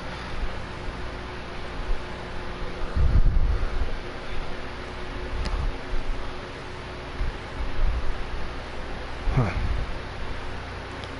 Okay, this day. It's been a day. Alright. So, yeah. See if I get the Twitch affiliate. I don't know how the heck that's gonna go. I don't know. See, that's the thing. Some people don't do streams. You know, they just don't care for streams. They'd rather have like small videos, you know, bite-sized chunks, like 10 or 15 minutes, maybe even less than that. You know, and then there you go. Rather than sitting up trying to watch a like 2-hour stream or maybe something longer. And you know what? That's fine. But you can also watch the stream in chunks. So you can watch like 20 minutes here and there or something like that. And you know, you can set little bookmarks with timestamps so you know where you left off. I mean, that's what I do. But it's fine.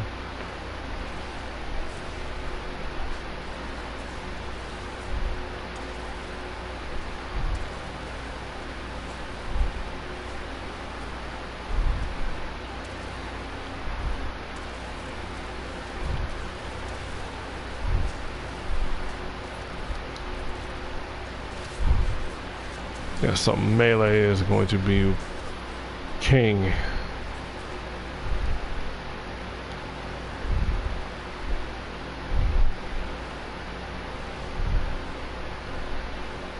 Alright, my bubble isn't as big as it was.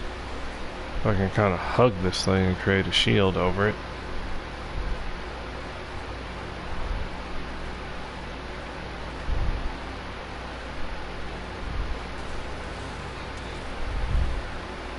That was my main setup. So that I'd have like long range AoE weapons. I would also have like a good melee that allows me to cover ground fast.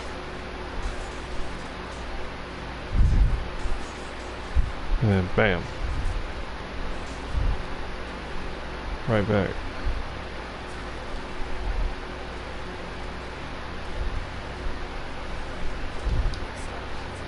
And there we go. Now we can just leave.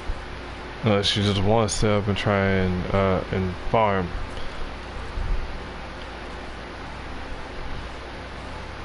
Sorry. Oh, I'm sorry. I'm used to the Eximus having different armor. Oh, there he is.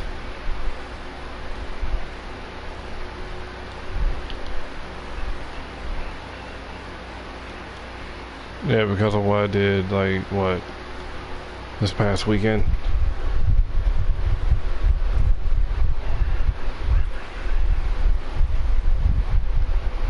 I am your recon. What? Don't want to fight him? Okie dokie. And he just snipes me. Yeah, if he still had his old weapons.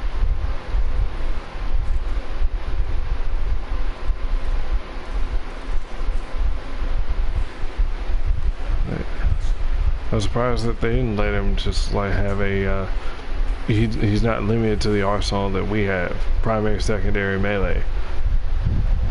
You know, so then he busts out war as well. It's like, dang, yeah. It's like, no, that's enough of hate. He just puts that away and he just pulls out the dread again. Like, man, like you thought, oh, okay, I can be safe from a distance. And no, he snipes you. That's why you have to keep moving. It's like, what?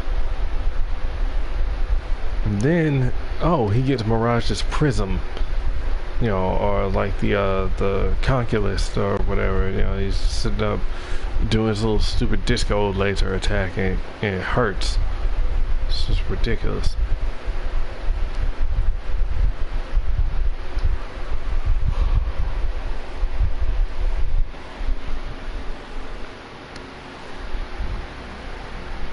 So we have Koba, which is the yeah, so that's your Dark Sector defense. Then you got Cervantes, which is your sabotage. So that's where we're going. I'm probably gonna, like, after I clear Earth, I'm probably gonna stop the stream. And I'm probably gonna watch some more Botchamania and maybe work on some beats. Or at least like this this rearrangement that I wanted to do. I started to do one for Bloody Tears. Then, well, I wanted to do it like a symphonic rock kind of thing, and well, I don't actually have the the effect in my audio suite to mess with the guitars like I wanted to. I have to pay extra for that, or I have a workaround with like the free version of it, but you know, with the free version of the audio suite, but I don't think I really want to try and do that. It's too much work. It's basically, I don't know. I'm not doing nothing. I can explain it. So it's basically get the stems. Well, it's basically get the audio file. Ah, dang it. What is it? It's get the MIDI from the arrangement. So then take that and put it with. Alright, so basically, you know, MIDI is like, think of it like instructions.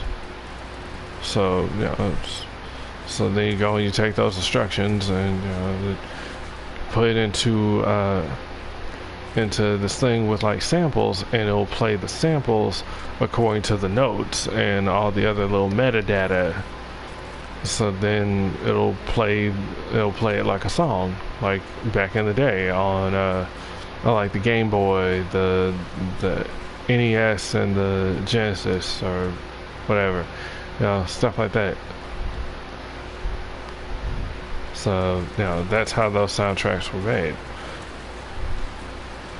You know, so those songs are actually small. It's the thing that they run it through that makes those sounds.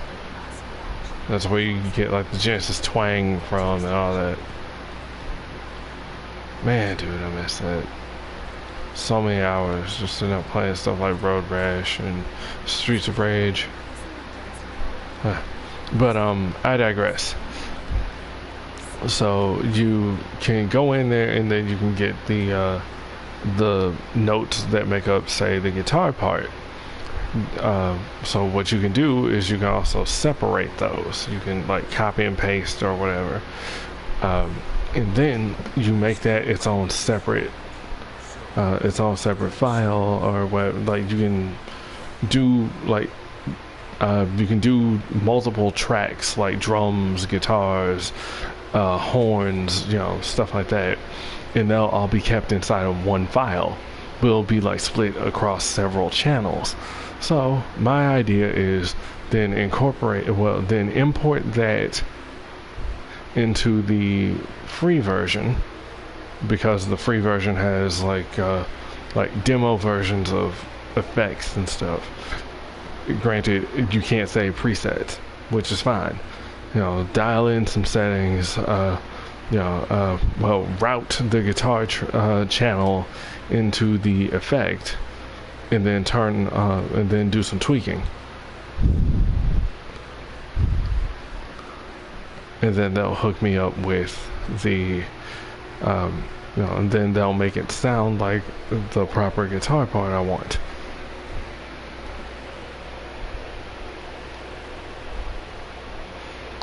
And then I can just I can use the, I don't know, I have to check the settings, but then I should be able to export that. I convert it into from like the little digital instructions to an actual audio file, and then I can put that audio file, then I can take those audio files and import them into the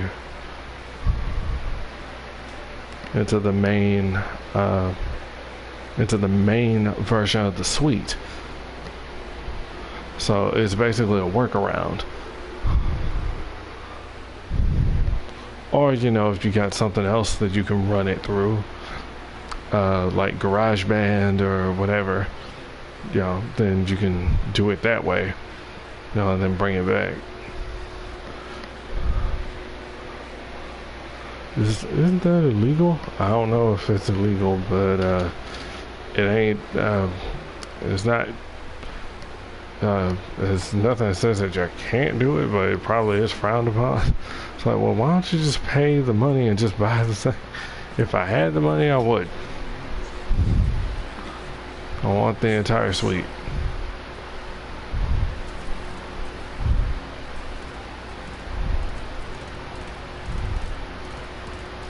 Oh, well, I guess if they thought, but no. They only end up at like the highest theoretical level as possible. They don't get the same treatment, so they're not gonna be like level 100 something with extra armor and all that junk.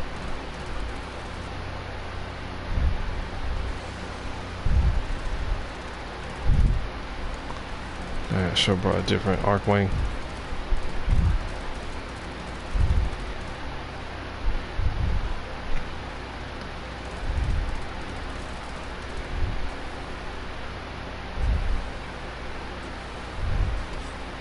Oh, thank goodness, I can still melee.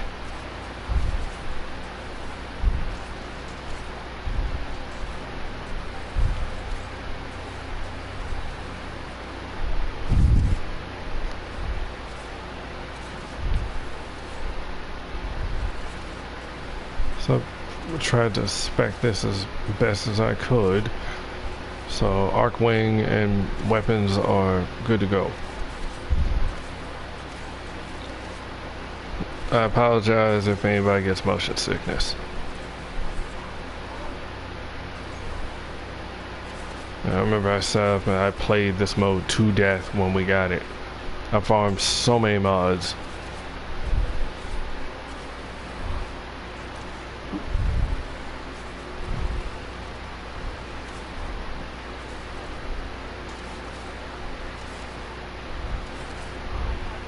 And people were very upset and frustrated and all that. It's like, oh man.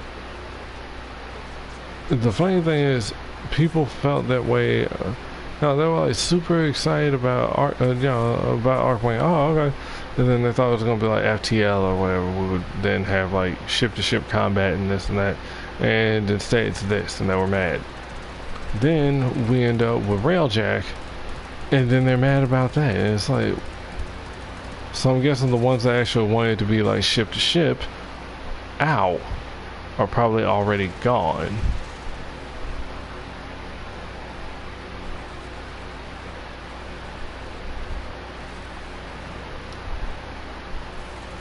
Fire escort activate.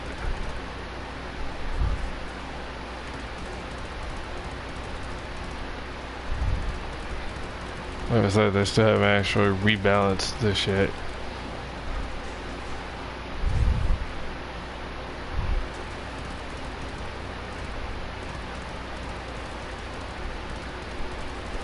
And see, that's the thing, I couldn't have been a partner. I would have said a whole lot of shit about the devs. I probably wouldn't, I probably shouldn't sub and say.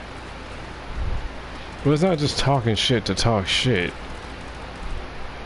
Like, I have valid criticisms.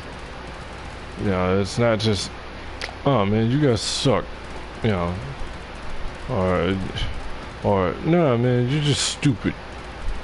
You know, you're stupid and you're bald. You know, it's like, no. It's more like, come on, can we like sit down and theoretically think this through? This mode could use some polish. And then try and provide some examples of why it would need polish, what's going on, how is this working, how is it not working, and what we could do to improve it.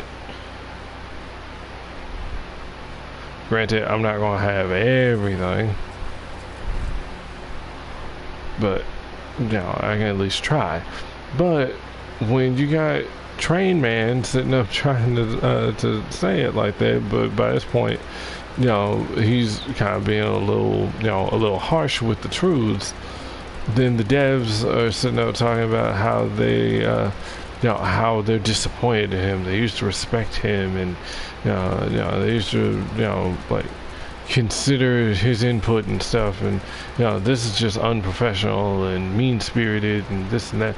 I'm like, what the hell? When the hell did y'all suddenly get like this like thin-skinned about it? It just feels so odd. Like, I used to be, you know, I used to be a bit cool with it, you know, and then it's like, no.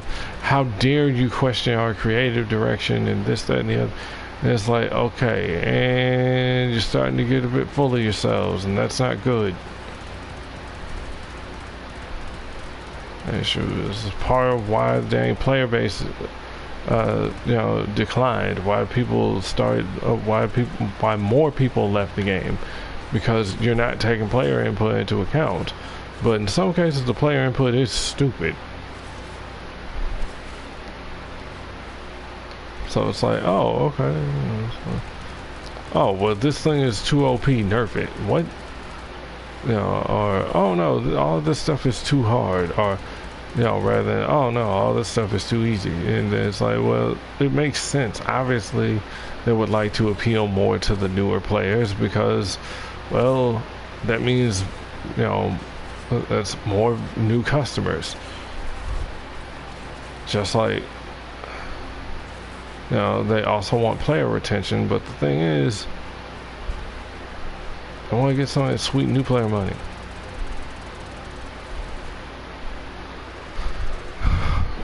You know, and then, you know, you tend to have players rotating out anyway, so it helps to try and get some new blood in. And then, yeah, they keep they keep tweaking things in the lower level stuff because, well, this game has a steep learning curve. You get a decent number of new players that don't understand stuff and then they quit.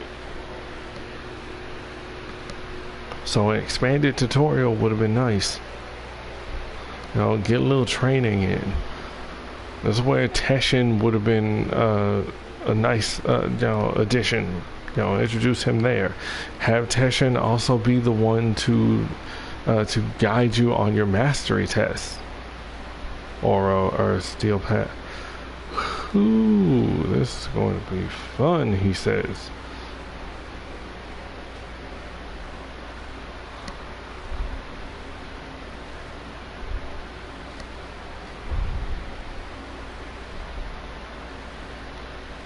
I should have probably waited, because I want to swap out my arcanes. Swap out Fury for, where is Nullifier? I'm surprised that we didn't have like a mag proc protection aura. Yeah, that's okay.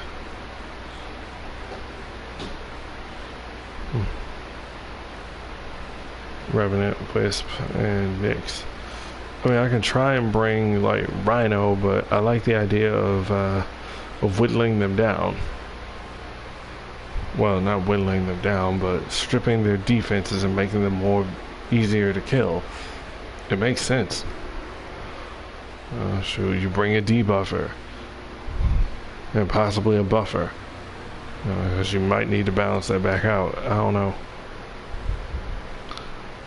Because, hey, maybe the enemies are still kind of powerful, or still a little tanky, so you could use, you know, something to bump your damage up. And that's good. You want that.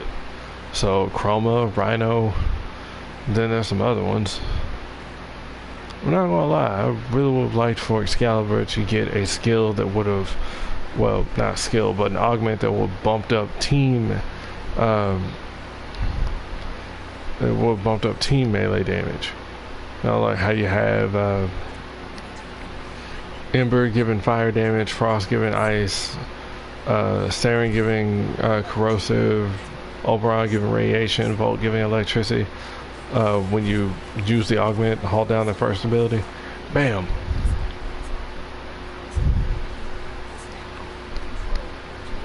That right there bumps them up. So then, you know, Excalibur gets something similar that ends up giving the that ends up everybody's damage. Oh, it did take his armor. Nice. Look here, big man.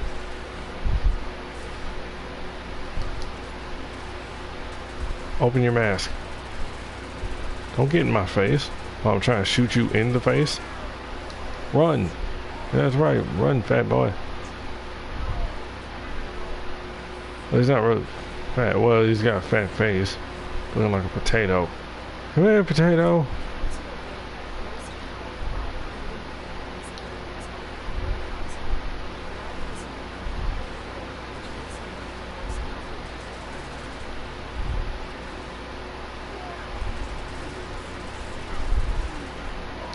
There we go. I kind of do miss Law of Retribution, the raid. I would like for there to be more raids. I would like to actually sit down with my clanmates and, like, you know, kind of frame an idea of a raid so we can, you know, so we can throw that towards the devs and make some suggestions.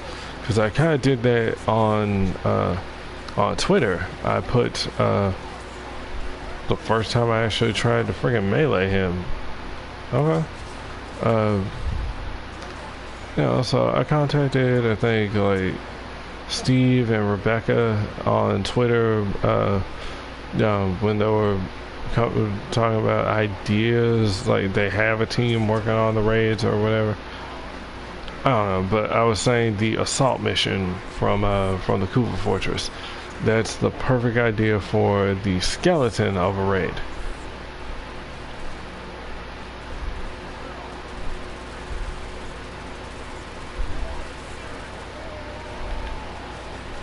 That's right, you come here and let me shoot you in the face. No.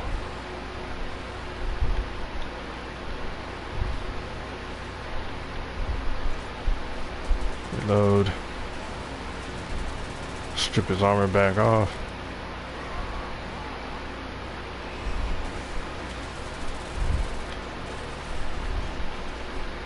Don't you run from me.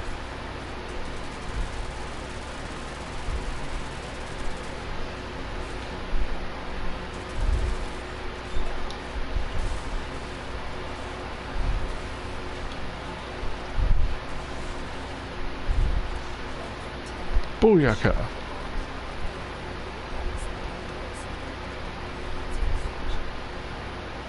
And that just made it so much easier. Because he already does like the stupid magnetic crap, and back in the day, magnetic just straight up took all your energy. Now it's drained for as long as that status effect is on you. And then of course there's Arcane Nullifier, which nullifies, well, it cancels out magnetic damage. It does resistance to the status effect.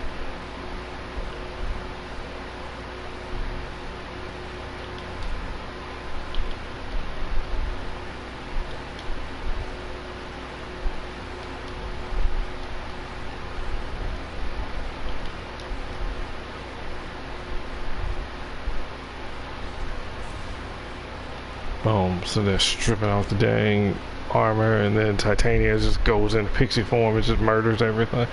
Beautiful. Taco Cat.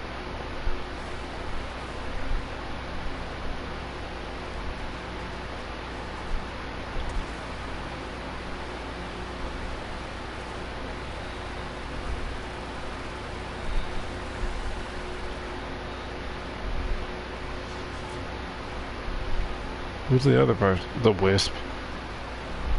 Where are they? Dog on it. Host migration.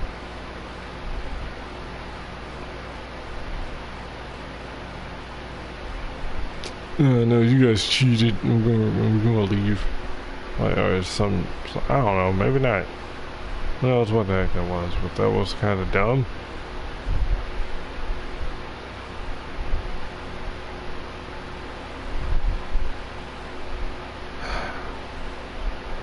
What, did they like time out and crash or something? Okay.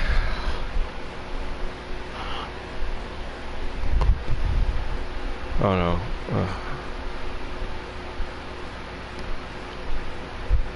Whoa, wait, did I get like sent all the way back to... Oh shit.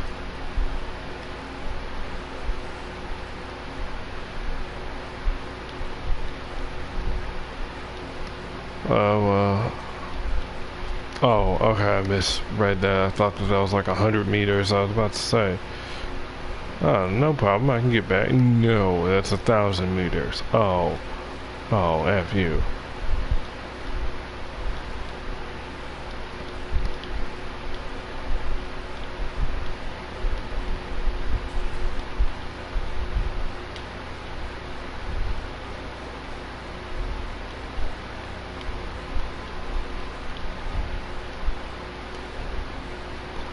But I covered that like 1,000 meters in less than 5 minutes. I mean, honestly, that should be possible anyway. God. Okay, so I don't know. It was like what, 3 minutes, 2 minutes, and then boom, right back.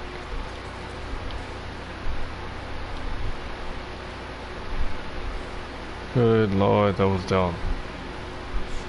Hydro prime neurotics. A steel essence, okay.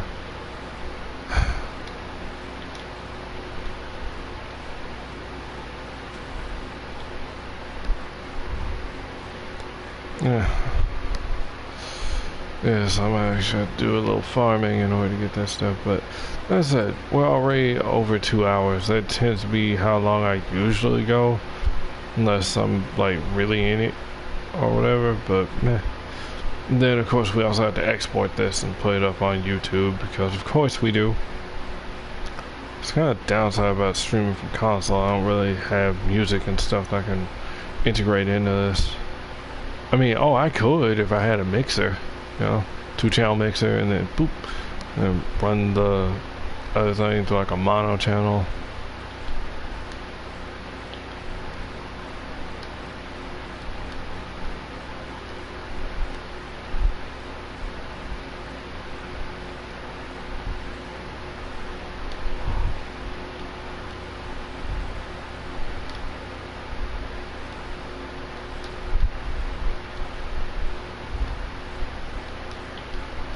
I don't have my keyboard plugged in, so I can't type this up fast enough.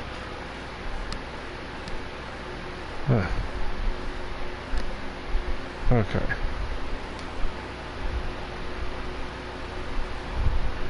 I'm glad that I also have, you know, a USB keyboard that I can just plug in. Then I have a wireless one thanks to my sister. That was a nice Christmas gift. It's mainly because I brought the, huh.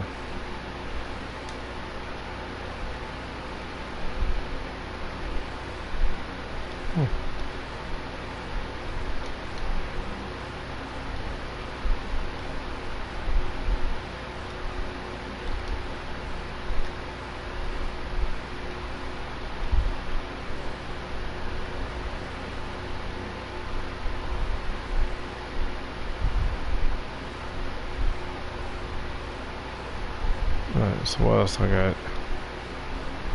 That's the call, so that's the dark sector excavation. So I'll head over and do the other thing.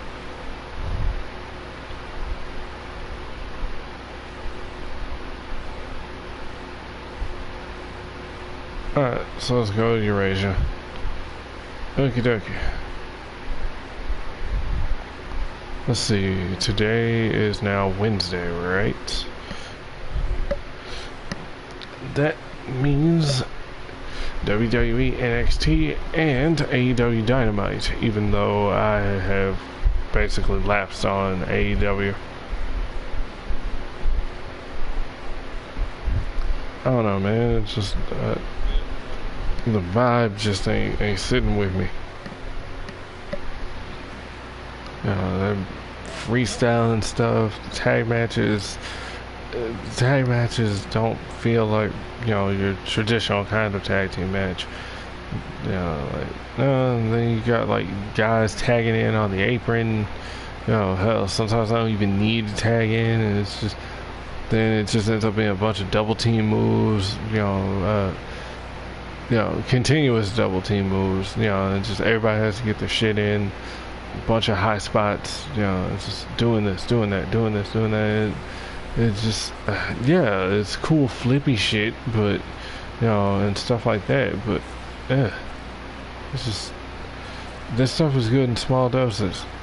You know, and then everybody dives. Good God, everybody dives. I don't like it when everybody dives. I'm sorry.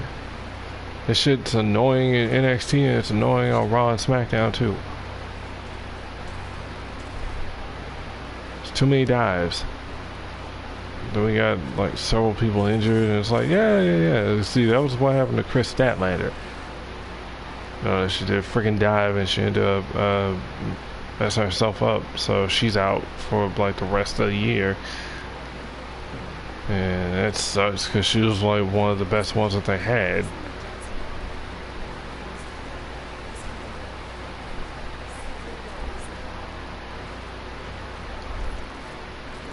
I don't know. It's not that I hate AEW, I don't. That's not it. They have guys and gals there that I actually like. It's just, I watch NXT live, and then I record Dynamite. I actually record both of them in case I miss anything, but yeah.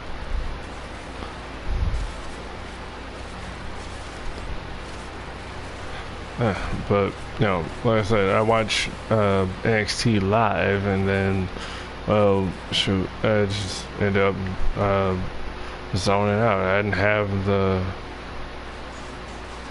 really have interest in just, you know, and just turn on the recordings. I basically had to sit through like a month's worth of Dynamite, so I could get to, you know, because I didn't watch the TNT title tournament, or at least I watched like the last like 3 episodes or so, and then there was like I don't know. And then I've been keeping up thanks to like wrestling Reddits, but I'm not just actively watching. No, and now we got the former Revival there as FTR, and it's like, oh, good. But at the same time, they have tag teams that they haven't been using. You know, it's mainly been like Best Friends, Dark Order, and you know, Paige and Omega. And it's like, okay. And then, like, recently, also, I think, Sonny Kiss and Joey Janela? I'm not sold on Joey Janela. So, yeah, I don't know. But it's whatever.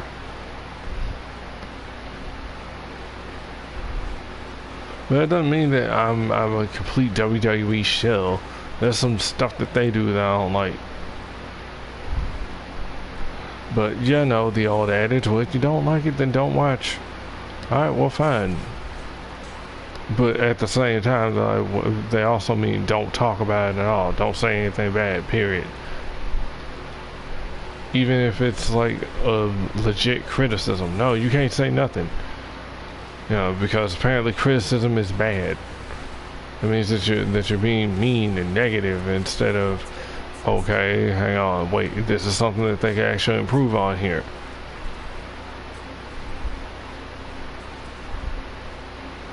It's that mentality that makes it hard for stuff to thrive, because instead you're just telling them, no, keep doing what you're doing, and thus you're enabling them to be stagnant, do the same thing, and don't improve, don't try to improve. And a lot of people want to do that, oh, you're old, you don't know nothing. Your way of doing stuff is gone. That doesn't work anymore. You're not even going to take some of it into consideration and try to do something with it?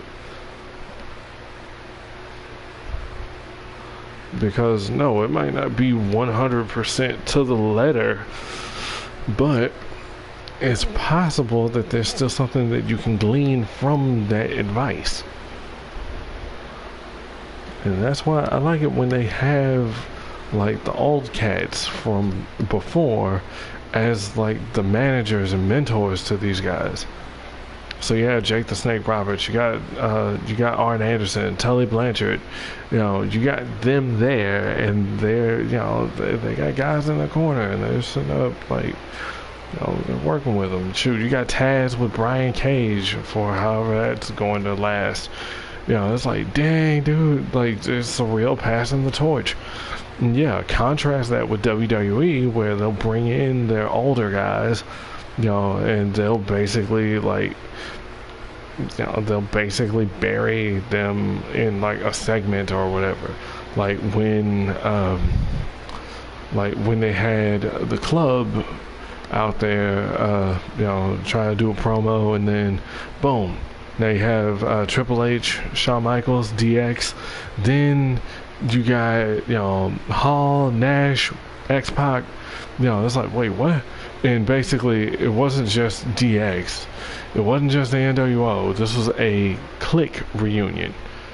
And that was basically it. So the Clique basically gets their shit in and just like runs the guys out, and they think about trying to like come back in with chairs, but then they don't, and it's like, and then you got Stone Cold in here, and he's doing this. You got The Rock there on the Fox premiere of SmackDown, and there's like putting down Baron Corbin, but also bumping up Becky Lynch, and it's like, oh, okay. But that's the thing, that you guys are sitting up relying on your old timers to carry the brand rather than to provide some of that star power. Give a little rub of some of that star power, like the latter. The Rock putting over Becky Lynch. There you go. That's good. You need more stuff like that.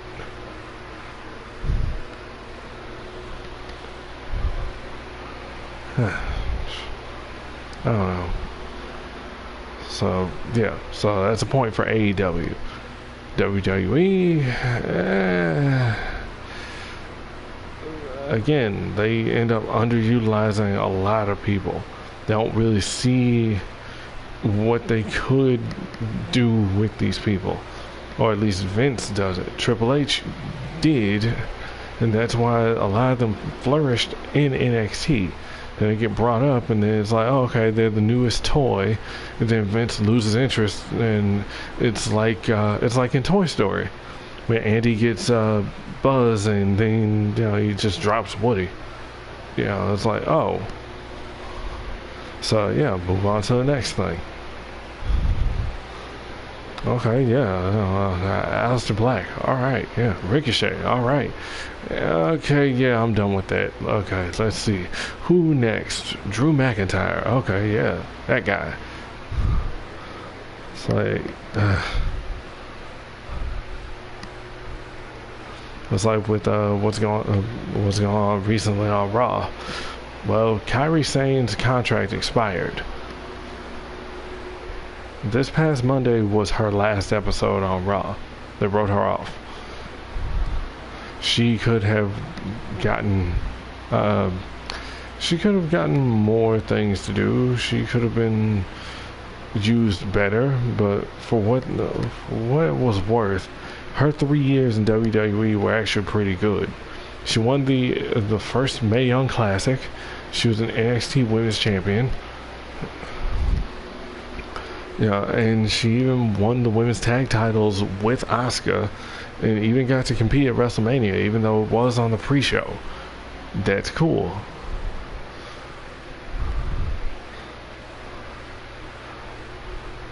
know, so but I would have loved for her to have had a shot at a singles title. I would have loved for her to have actually had at least a parting match with Asuka. But, you know, oh well. Hopefully, the next step of this storyline is going to be interesting. See, I can sit up and talk about wrestling for a long time.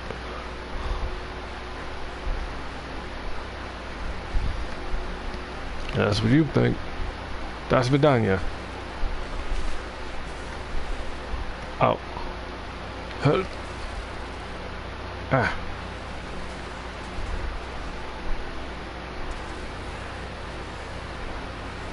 Don't you run from me. So temporary.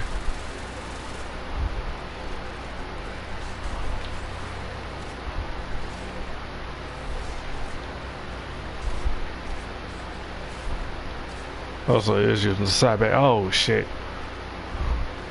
Yeah, he got me on that one.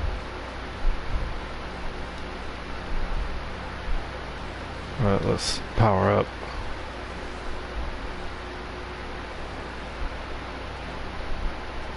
Probably should swap weapons. See. Hell. Shoot, went invuln. Shit! What did he do? Did he hit me with a heavy?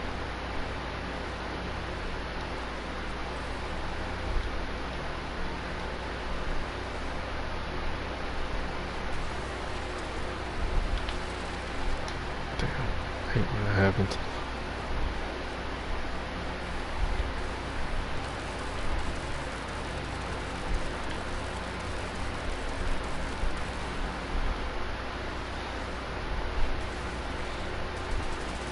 I forgot this ability is still going, so it's still technically burning.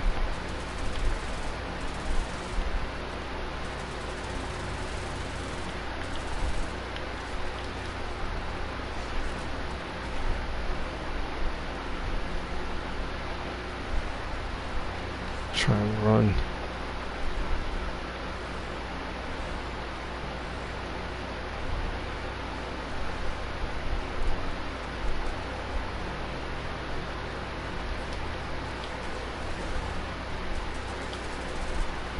Damn!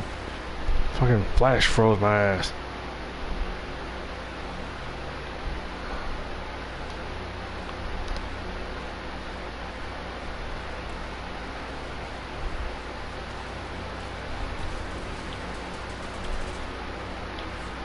Fuck! Seriously?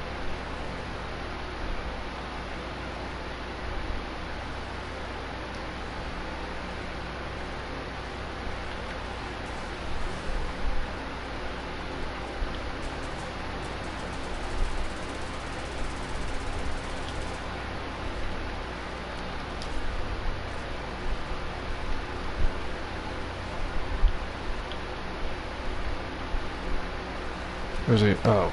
Oh, shit, shit, shit.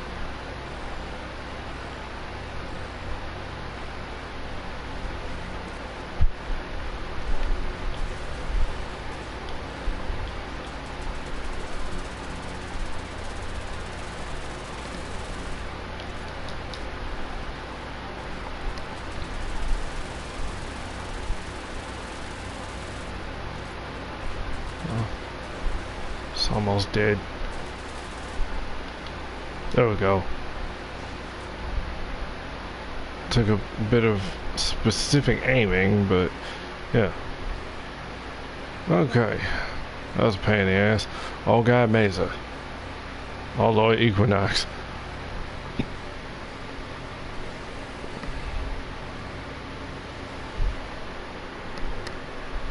So yeah, once you get them down to, you know, once you strip their armor, load them up with like gas and slash. That stuff affects health directly anyway. I mean, then again, just viral and slash if you can. You know, you cut their health in half and then like whittle it down even more. Pretty nice. You know, calm down, dead. So there you go. Now we've unlocked Mars. And well, now there's only one other stupid open world left to do for now. And there you go.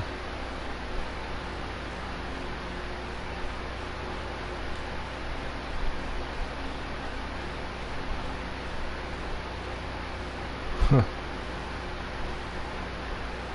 Is it possible I could just do these straight up?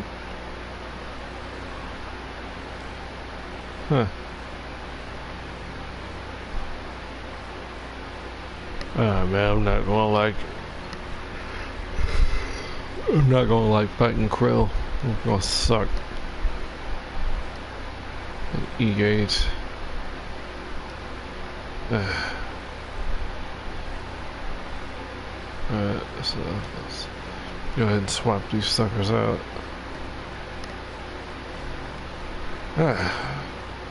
So, not bad, not bad. So I know Nyx works. I want to mess with Nova. I want to mess with Mirage. You know, basically my buff setup, because Mirage gives everybody a nice damage buff with her augment. Octavia also gives a nice buff. Like, man, if I could have my specters work like how I use Warframes, oh, dude, that'd be so pretty. Even if they didn't have the mods, they'd still be pretty strong.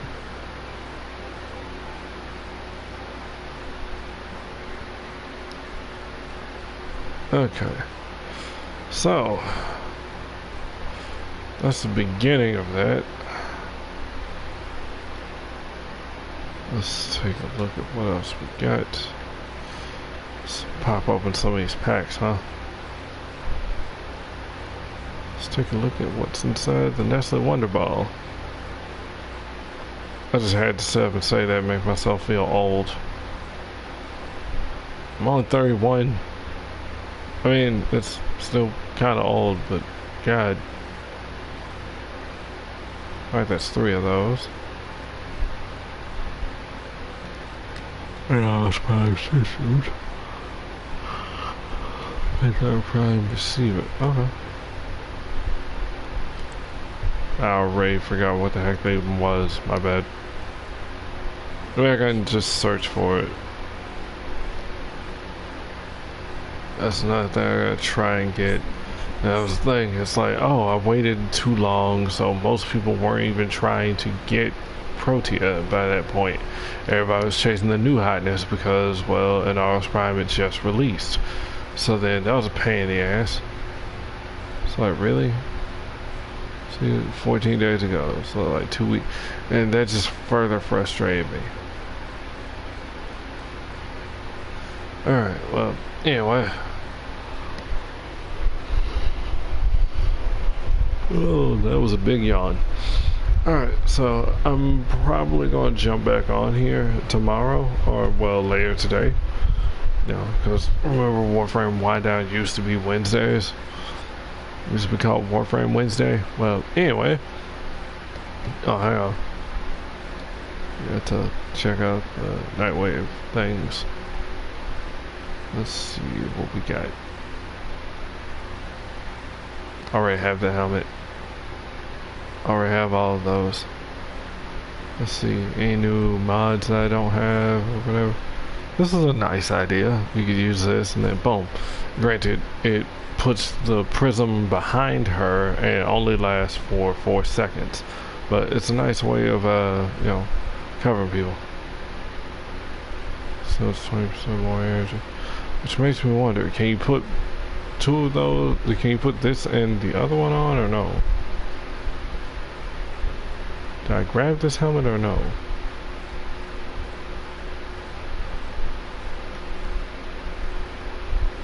I don't think I had enough credits to get it. Purifying flames, focus acceleration. Don't care about that. Apparently I ended up with 2 of those. But yeah, this augment, I tested this out and it's like, whoa. Yes, it's basically pulling tank duty. You just turn into a giant friggin' rumbler yourself. And the only thing that you can do is punch. It's like, oh great, so then you don't even get like your mobility and stuff. Nope, you sacrifice it. Okay, fine.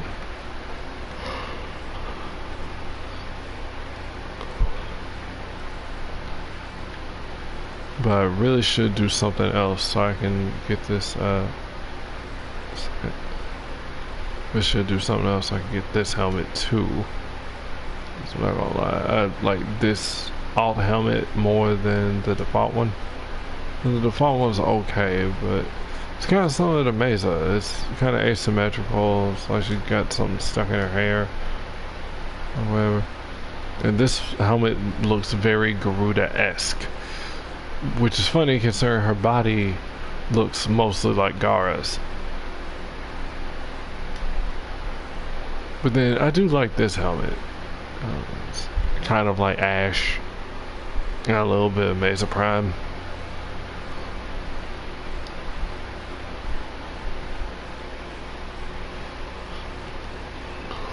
I don't know, but Protea kicks ass. Let's do it like this. She does have regalia, doesn't she? So I put a sigil on her so we can get focus while we're at it. I mean, not focus, syndicate standing. But I am going to put focus lens in this chick. I just don't know which one. I have to take a look at my focuses. I'm probably going to put a Naramon lens in something, because I was slow and I'm like, oh, I'm not going to use Naramon. Thanks to the melee changes and such. Yeah, no. It's like, oh, okay, you know, you charge up void mode, bam, and then boom, you know, critical chance goes up by 20%. That it gradually decreases, but you know, it's like, man. And then you got like power spike, you know, while this is active, while you're using this this focus. Well, now melee combo counter now decays while out of combat. Why I say it like that? Melee combo counter now decays while out of combat by 5 every few seconds instead of depleting completely. So nice way of just winding it down, but you know, maybe you don't have to use that. Instead you can use, you know, you just turn that off and use something else. That was open up the finishers and increase finisher damage taken by. That's just nasty. I would like some other skills, like change this, get rid of this. You know, void mode reveals enemies within, you know, X number of meters through walls. This range gradually decreases over 2 seconds when the operator leaves void mode. You know, so there's just something else to eat up your energy while you're invisible. And then boom, this is similar to Chaos or a radiation proc. Bam, him with a void blast, and now, oh no, what's going on? What, are you a friend or are you an enemy? Yeah, so it's not bad. There's some stuff that can be done here. What the inner might? I was like, oh, this is not going to be anything. You know, it used to be channeling, and well, then it changed to heavy attack efficiency. Okay, that works. You know, channeling stuff changed to heavy attack. So this means, well, your heavy attack is going to not take up a whole lot of combo then. So that's good. So I should probably work on that. Although I do kind of want to like adjust and start unlocking the rest of these. This is going to take some time to do. You know, just sitting down and actually focusing. I mean, well, actually working on focus. I don't really want to. And then I unlocked a new Waybound not too long ago. The one from Untitled. You know, boom, Void Blast radius is increased by 60%. So this means I can hit more enemies or allies with that little Hadouken kind of thing I do. So, bam, do that, and then each ally hit gets shields. I don't care about this skill. I feel like this could have been swapped with this, maybe. Void mode heals, additional. No, that's the thing. This applies to me only. I have an arcane that then heals Warframes. And then of course the dash also heals, so then I can just swap that out. Depends on which one I'm doing. And then this one, Void Aegis. This shield is not really that good. That sucks. It's 4 vials instantaneous. I did want to get this for the rejuve, but that's gonna take a bit. And of course you just easily hunt Eidolons and that'll hook you up. So see, then, oh, you got this.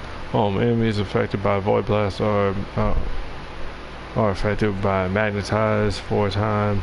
Then that's one, boom, 100% chance to summon a Wisp. You pick that sucker up, bam, you get, it increases your operator damage by 100%. Yeah. Nice. Yeah, so I was like, okay, I'll do Void Chrysalis, but I'm not going to max out Shadow. It sucks because you can't, like, it would make sense if as you're leveling it, it's static. You can't choose your level, the degree that you want to use. But say once you've mastered the skill by like maxing it out, now you can pick the degree that you want to use. Do you want to do it unranked? Do you want to do, well, alright, maybe not unranked, but, well, actually, yeah, unranked 1, 2, or 3, or at least, okay, well, 1, 2, or 3. No, it's just maxed out, because these two skills right here eat your energy like ain't nothing. So see, Void Mode now renders allies within 10 meters invisible. This ability costs an additional 1 energy per second per ally cloaked. Okay, that's fine.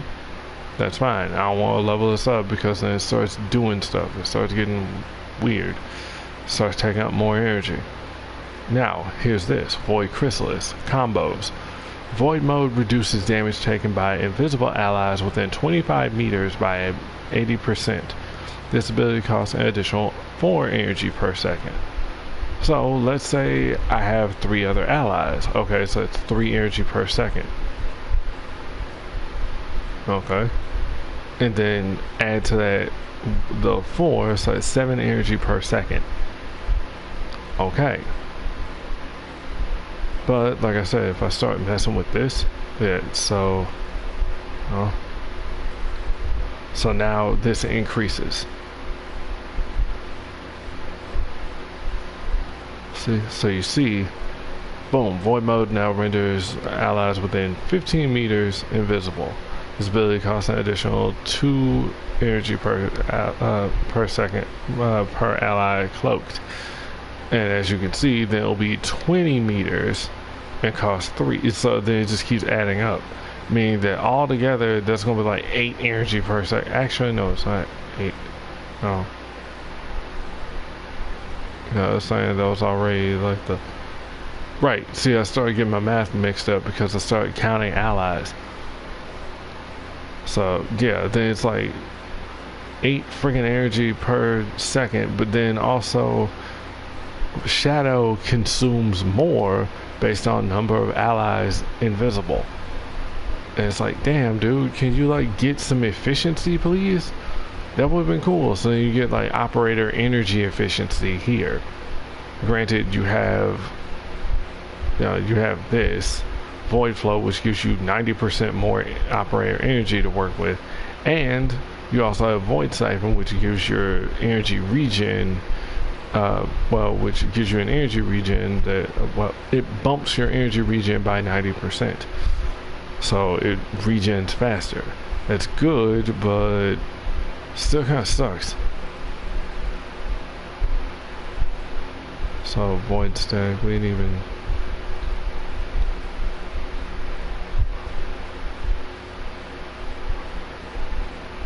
I was already done. And the ball lightning, all that. My buddy maxed out all of his focus trees, like, I think, what was it, early this year or late last year? Like, dang, dude. Then he had like top tier lenses and pretty much everything that he used. And it's like, oh, okay, that makes sense. See, look at this. So Void Blast releases a ball of fire that deals 100% of the Void Blast damage and explodes after an amount of time. Cool. Okay. And then you have this. Increases Void Blast damage by 50%, although that's going to go up, I'm sure, and it can now be charged to deal additional damage. This sounds cool. If I was just playing around with my operator, this would probably be the one I would use. And then Basilisk Gaze, turn that up, and that sucker gets bigger. You just start tearing stuff up. It's cool. Like, it's just, you gotta fiddle with stuff in order to make it work. So I already unbound these two. That's good. Void Radiance, I wasn't trying to level up yet, because then, you know, boom, you leave Void mode and it blinds enemies within, like, yeah.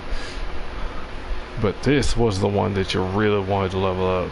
Boom, on leaving Void mode, the next 8 attacks deal 12% additional damage for every second spent cloaked. Cloak consumes additional 2 energy per second. Now, then of course this also consumes some energy on leaving Void mode to blind enemy. You know, so my buddy was saying, yeah, swap these two around. Except, as powerful as this is, this makes sense that it's on the end. Meteoric Dash, Void Dash deals 100 extra damage. Huh. And Blazing Dash leaves Trail of Fire. Void Dash will now stun enemies. Yep, and it just leaves them stuck and they just start burning. Which also kind of works with the other arcanes that you get from Fortuna. Yeah, there's other things that you can do, but it would be nice if they kind of went back and did some more work on the operators, so that then you have a reason to use them. Alright, so I think, yeah, we'll do like a quick something. We're almost at 3 hours anyway, so let's go on ahead and let's see. Inaros, Meso I1. I don't think I actually have the part, so that's fine.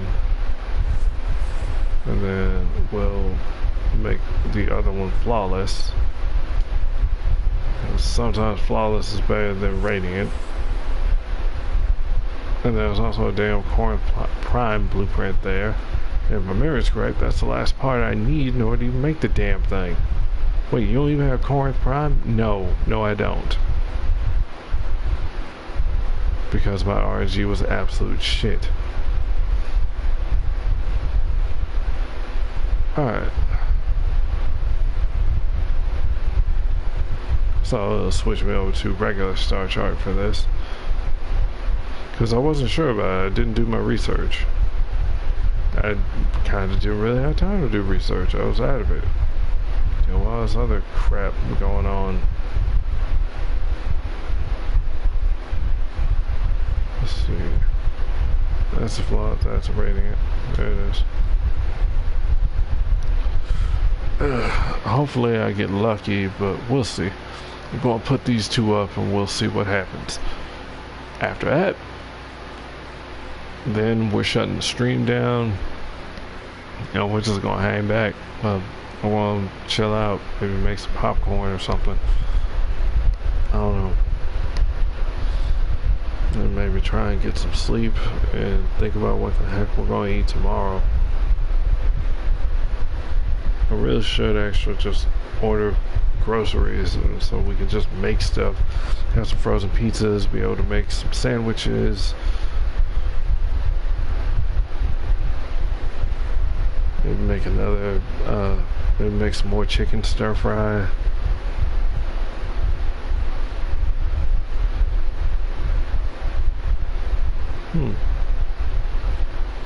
Dude, I could do like tofu strips.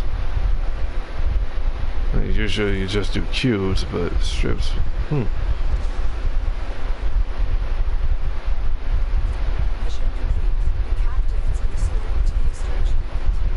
Oh, he's dead. Alright. And I'm just gonna follow my teammates. Follow the trail of destruction.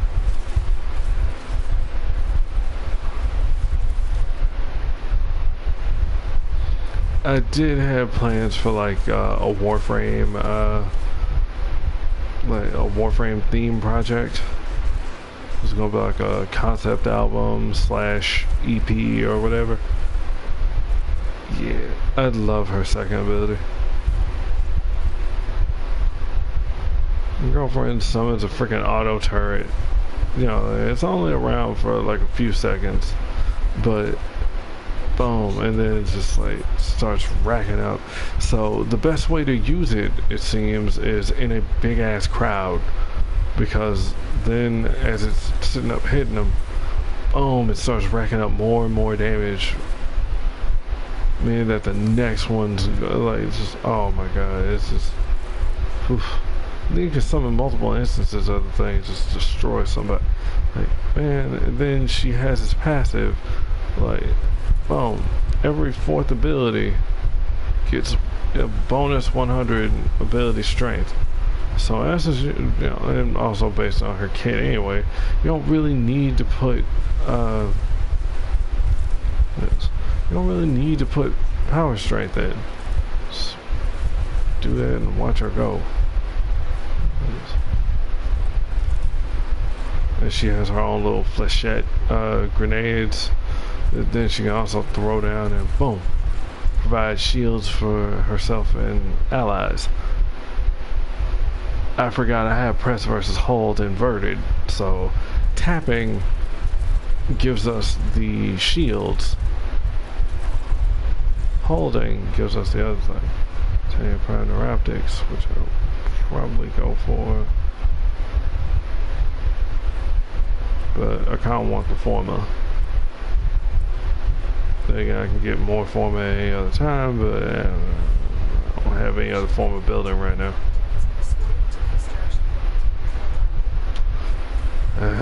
Okay, and that was the Radiant. That was the highest level. Yeah, still RNG. So maybe we'll get lucky, maybe we won't. I don't know. So it was like really bad RNG here on PS4, bad RNG on PC, and then bad RNG in Yu-Gi-Oh! Duel Links. So yeah, that just further aggravated me and caused me to, you know, shut down some more, and that's not good. You don't need to do that. You don't want to do that, because then you stop being proactive. You don't want to do nothing. That's not what you want. Alright, so you want to see my Protea build? I can show you. For those of you still watching somehow, although I'm pretty sure most people don't sit through these the whole way. So, I've already made like at least 2 different builds. So here's my default build, and I do have an Intensify in here, just to kind of sort of bump up with the stuff, even though I don't need to. No, you're going to be using duration and range for this one.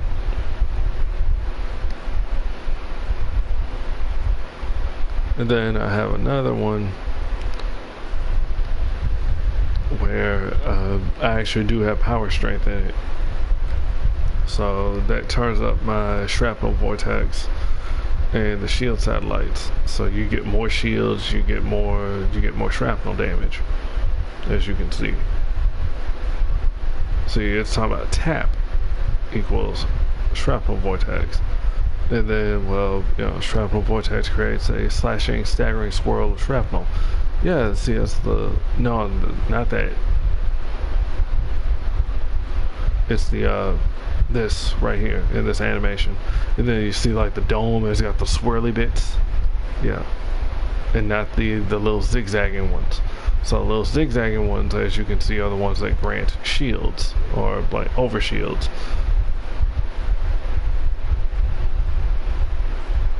That's kind of cool. I like that. And that's essentially what Vauban could have been. Like, you know, he's got like, oh, okay, and you split his grenades up. You get rid of the 4th one. You know, and then you do like that. So you keep the flechette orbs, and then you've got like the overcharger orb. You know, and then it's like, and then you take the other one, and use it as like a dispensary, and then like so basically she has like the 4 orbs spread across 3 skills. So boom, there's 2 here, yeah, and then boom, there's this one that ends up being a little mini turret, you know, and it's temporary. As you can see, with 179% duration, I am sitting at 5.3 seconds. Then this one is 182. Yeah, still 5.3 seconds. It's not going to do a whole lot.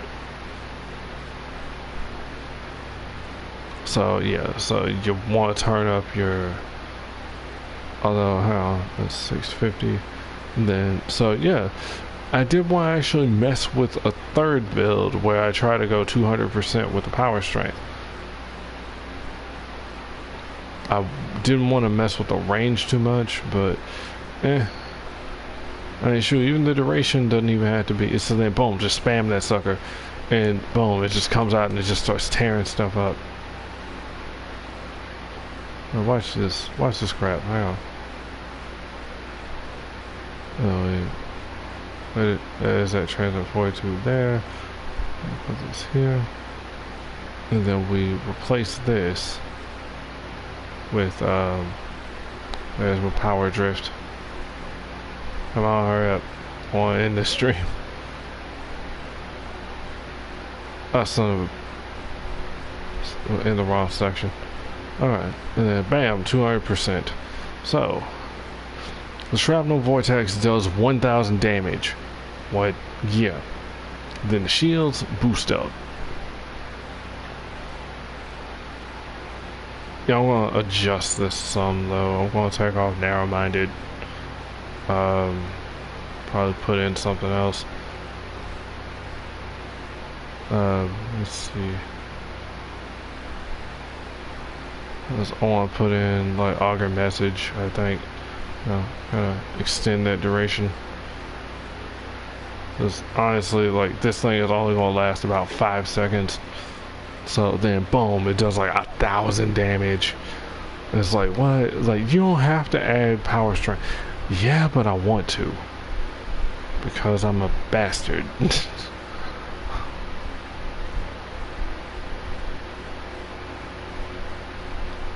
So it's like, so what do? Do I put another D polarity in, or do I put in like? And since she has this ability that throws out like energy orbs, health orbs, ammo, it's like F that, dude. You can just put on like health conversion, and then boom, then she ends up getting like the 3 orbs that the 3 layers of armor stacks, you know, and it's like, oh, in addition to being like just. Yeah, so then if I get that extra 100%, then that would mean 300% if I can even go that high. Oh, so yeah, I'm gonna play with this. I want to see how this does. Oh, I was saying we were going to do one more run. That was the thing, because then I started messing with her build. See, this is what happened to us the other day. We were sitting up showing off builds to each other, trying to like, I don't know, one-up each other or something, but yeah.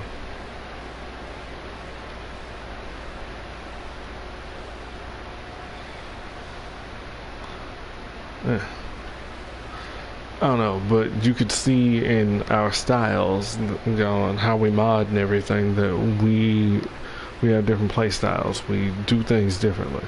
And it's like, why would you put power strength on Protea? She doesn't really need it, especially since, you know, she has that passive, and that means that boom, then your turret's already gonna have like the 200% power strength.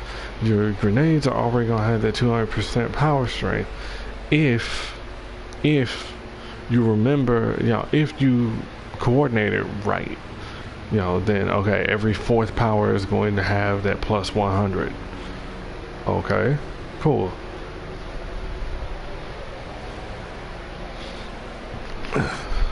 So now, shoot, you can also just go do the steel path instead of going to a simulacrum and test out whether or not this is going to actually do damage. You know, how hard does it hit?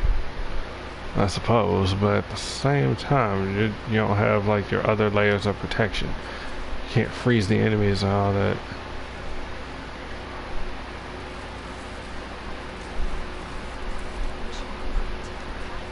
See, so I'll last a bit, but I can still like pull that sucker out and tear people up, so it doesn't matter.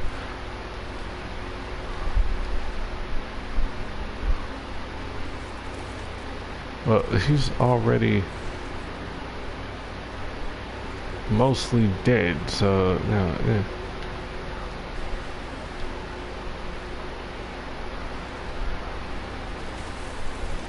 Damn it.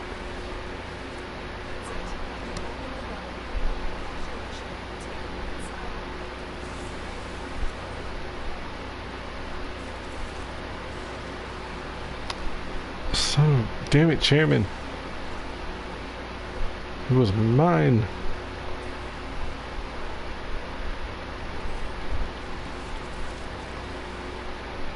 Dang it, already nuked him. But then again, the enemies here are like level 25, right? So, yeah, it doesn't matter. They're not going to survive anyway. But look at it, that was 22. Like, damn, I'm not even pumped up yet.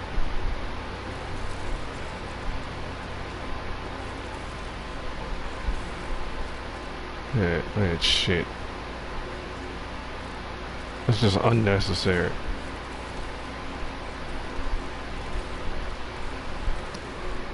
But it looks like it tore him up faster than it does normally.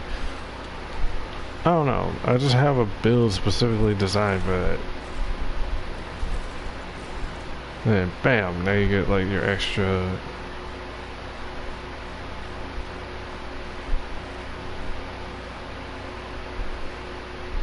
Yeah. So for me, yeah, boom, just hang the button gives us the shield, and then in order to create the fan, in order to create the swirls to kill people, I have to hold the button down. That feels weird. If anything, the defensive one should be the one that's held down, and that's the way it is by default. But like I said, I have the option reversed because I use other skills that also do that. It's like, oh, okay. It's like, oh, you press this and you hold this, and there we go.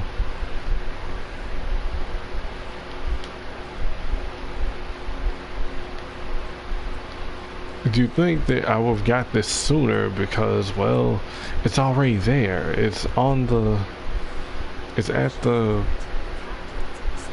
the top of the list in the common stuff.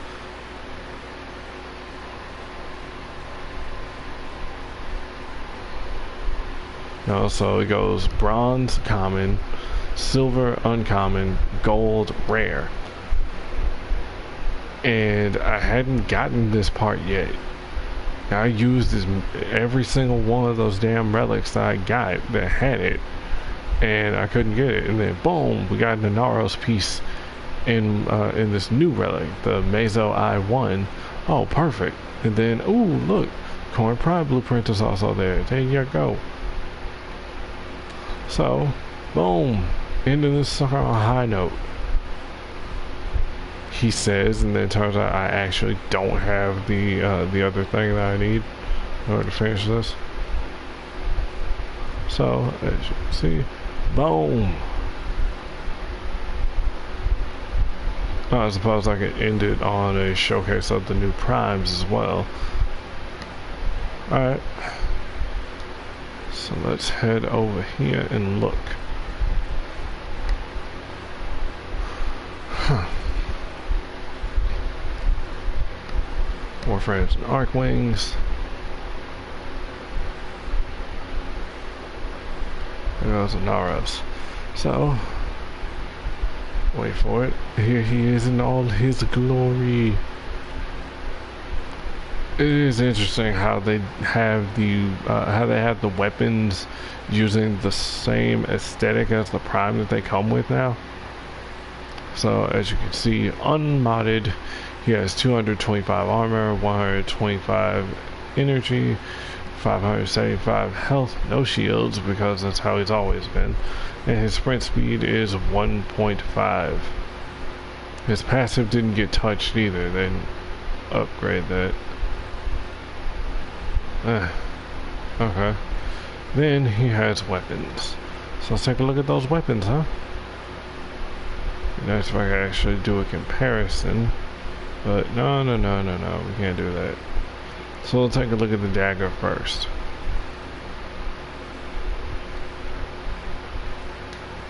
Carriest. So here's the original one. So let's see, it's got 30 impact, 84 puncture, 87 72 slash, 87 toxin, a total of 273. And then boom, you look and it's like 50 impact, 96 puncture, 102 slash, so I want to do more slash damage on this. And then 96 toxin for a total of 344. Alright, so then crit chance and status chance 10%, 26%. Crit chance 24%, status chance 30%. To me, sounds like an upgrade. Especially since that was what. Okay, so the attack speed took a bump in order to accommodate that, because that was like 0.7 something. Yeah, this is 0.667, so yeah. I mean, that's fine. Heavier, for, you know, oversized, far more lethal, and that's the justification for why it's slower. Okay. And then Panthera. You know, people were like, oh, well, why did that get primed? My theory is the miter is a bastardization of this gun. I wouldn't say reverse engineered, but yeah. So primary 12%, 24%, total damage 100. 18, 30, total damage 100. But then also has a radial attack 20%. But then also has secondary fire, which is, you know, I wish that this was a toggle. I'm not gonna lie, because I hate having to hold down the alt fire button. Well, it's actually R3, the stick, and God, I hate that, because I'm trying to like twin stick shooter this sucker, and it just feels wrong, because my movement is on like the one stick. I think like the no, dude, my movement is on the left stick. My camera is on the right stick, and I'm holding the button down, and I'm trying to like run and then like turn, and it's just like, no, like F that. My alt fire is going to be the square button, and that makes it so much easier for me to just run through enemies. It should have just been a toggle. It really should have. That just would have saved a lot of trouble. Also, it made it so I couldn't access my consumables, and you know, we don't have a whole lot of like hotkey options here, so it just didn't really work out. Okay, so yeah, so 25%, 35%. There's other stats, yeah, but. 26 and 38, so it's a slight upgrade. Also, the way this looks is just it didn't need to be I guess, I don't know. See, I would prefer they just like duplicate this more, so then it's just like a straight up fence. It's like you could barely even see, like, it's just, honestly, I like this gun. I mean, it's not the best, but I like it. Freaking buzzsaw launcher. I mean, yeah, the same goes for the miter, but like, shit. That's the thing. You look at the design of the Panthera, and it looks drastically different compared to the miter. Hang on. Let me see if I can pull it up. See? So, look. See? And then you're holding it like this. See? So it lies flat. See, and that's where you're holding it. That's the blade dispenser. Yeah. Yeah, see, and it's like, okay, so that's yours. Ours is this. And it looks sleek. It looks like some of our other weapons, like the Baza, for example. That's why Baza Prime exists. It's like, oh, okay. And I don't have a skin for that, but look at the lines on it and the shape. You know, the distinct way that the chamber and the stock look. You know, like, yeah, that's a Tenno weapon. It's like this, like the Exteltra. You know, it's not crude looking, like it was cobbled together. It looks like it was crafted. It looks like it was made by an like it was made by an artisan. You know, it's like, you know, you look at the Boltor, even though this is a Telos variant, you know, and then you look at the Prime, and then boom, much more ornate. You know, so stuff like that. It's like, oh, look at the Corinth. You know, and then you go down to the Panthera, and I can't alphabet, and it looks similar. It fits. This isn't something that's just out of nowhere. At least not to me. Did I get a ribbon for this? I thought I did, but I'm probably wrong. Might have been on the other account. So I wanted to like turn up my status chance. Probably still can. And well, Altfire is crit based, so I went and put these in. But, you know, then I did make a build that was specifically trying to turn up the thing. This is on here strictly for the built-in AoE effect. You know, 40% chance to disarm enemies. I have 40% chance of literally disarming them. So, no. So, I don't know. Give me a second. I can't even pop that in. What polarity was that again? V? Son of a diddly. See, then you get me started on modding, and then it's like, oh.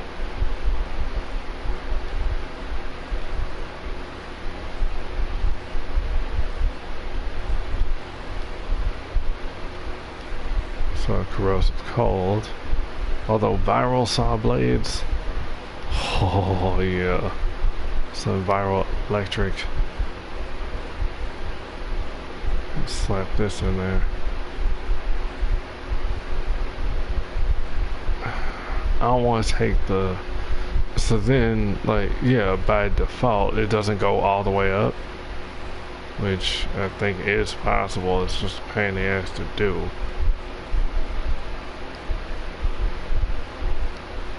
So do it like this. Because what I want is over 100%.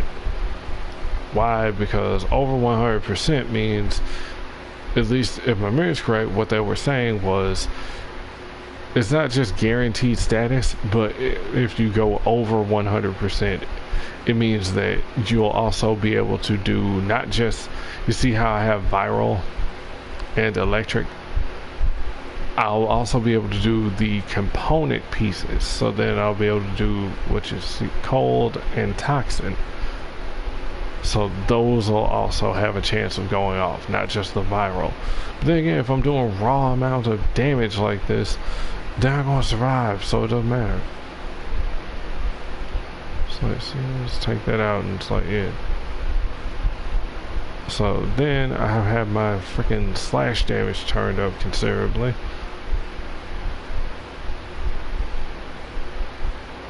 Because of course I did. I wanted it to be up there so I could murder stuff. But we could probably, let's see, what is our slash damage here? 408 and what is it for the secondary? Oh, it's not there, it's down here. 408 and 466. So take this off, swap this back. I can also try putting shred on here, but I don't think I'm going to. Ah, damn it. What are we gonna put on here? So as you can see, it's already dropped down by like 100 or so. But that's okay.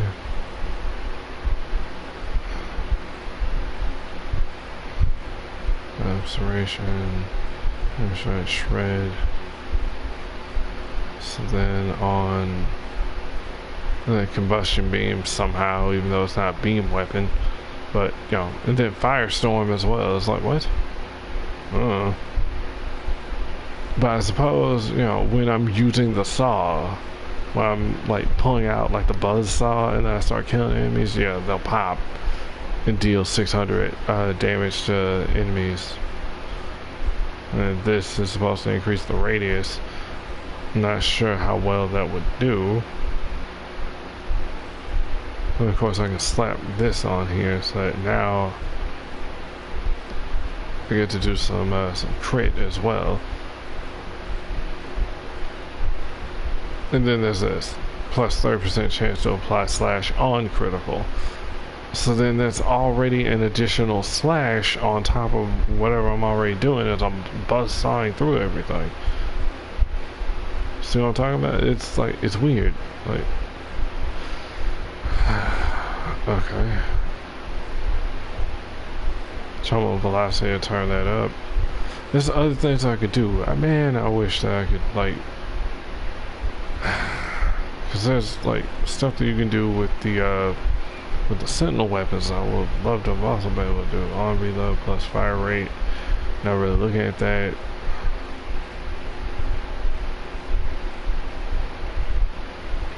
Test misery, speed trigger, train it mag, which gives me like more reload. It's like no. Heavy cal, which we could potentially do.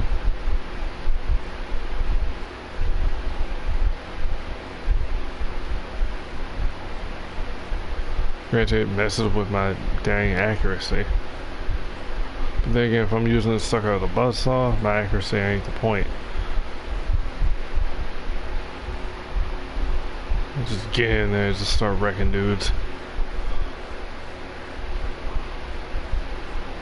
So then, compared to this build, which is just trying to like slice and dice, so that's the crit build, and this is the status build. Wanted to do like a third one, but yeah. I don't know, but the dang Prime version has exploding freaking saw blades. I'm sorry, you can't convince me that that's not awesome. And I was gonna buy the skin for this, and it's like, nope. I mean, technically, I would probably still get that skin. Because, I mean, I'm not gonna lie, the Prime kinda doesn't really work for me. I don't know, it's the little bits on it, on the end. Okay, anyway. See mobile defense here. Neo exterminate on Neptune. Let's see.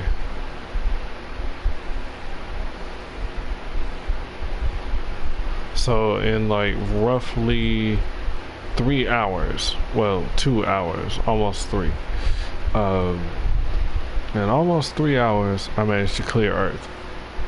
Not bad, well almost clear Earth. There's a few things I haven't done. There's the dark sectors.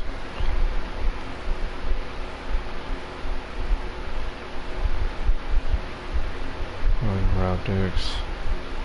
Atlas and Aros Prime chassis. Trader Prime. Rhino Prime. Scala. Saren. Okay, so we're gonna go flawless. Sorry, I don't actually have this piece. And let's go shoot up some baddies. Yeah, you can tell I'm tired. So this is for real this time. This is the last thing that we're gonna do. Kinda wanted to show this weapon off. I don't use it all that often, but it's fun with mag. It's really fun when you got like the magnetized bubble set up. You just fire off some of those in there. It's just like, oh god, no. Yep, watch the madness. And it's a projectile. You know, it's like it's kind of like throwing a dagger or a throwing star or whatever. So you or like an arrow. So if you're using Ivara, you can use Navigator and control the blade and just destroy things.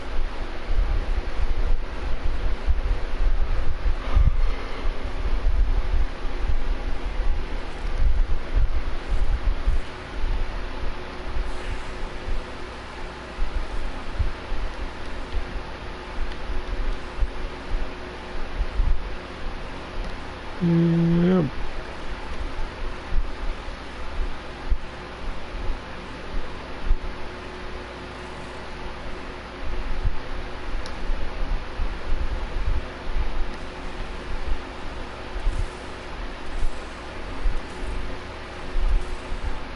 Alright, select the two.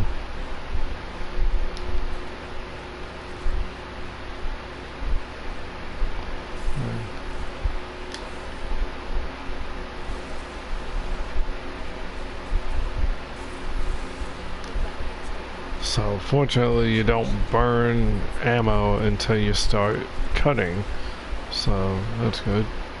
This Equinox is probably burning everything, so I don't find out. And there we go, it just kinda like ran right in.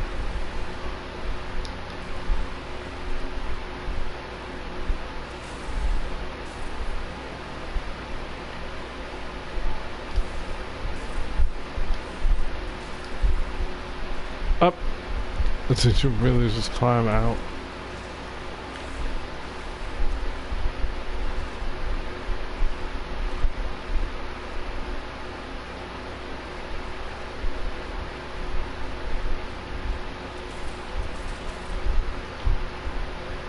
Dang, it ain't the Baltor, but it hurts.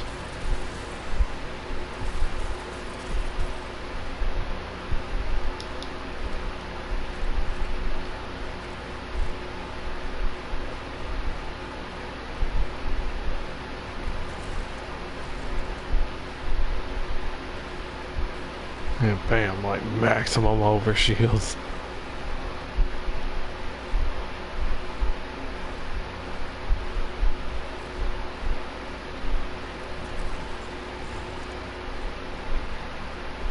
What in the world? Oh. And there goes another host migration. I don't understand. Like, what is that, manual migration or what?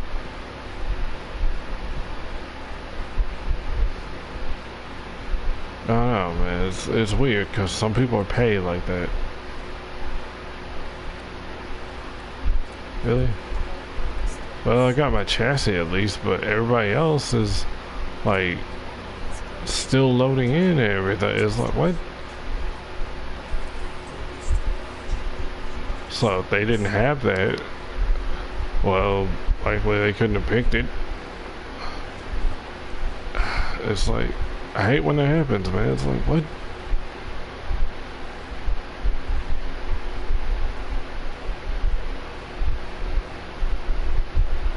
and then boom, it's just like right as it's time to pick. So then when you're starting to load back in, you don't have time to pick. So it was the Equinox who ended up causing the migration. That sucks. Typically, I like to build the parts.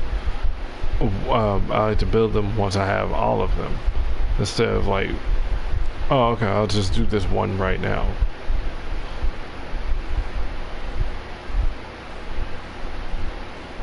I don't know, because it's like, and then they're all done at the same time, and then I can just start building right there and then. So, if my memory is correct, we actually don't have the Panthera blueprint. But we do have the Karist blueprint. So we still need the blade and the handle, and we can make that bad boy. I was fond of the original dagger, but I didn't really put a whole lot of work into it. So, that's that. So, I will be signing off now. Thank you guys for watching. I appreciate any of you actually dropping in, even if it's on the post upload, and checking out what foolishness I've been up to. I'm going to try to do these more often instead of having like those long dips, but when I have those episodes, man, it just takes me out. I don't feel motivated to even try to stream. Doesn't help. But, you know, sometimes just trying to do it anyway might, you know, lift your spirits. And I know it's scary out there right now. You know, everything's so crazy and stupid. So try to take care of yourselves. Try to be safe. You know, try and practice good hygiene and social distancing and all that stuff. You know, and you know, I will see you guys later.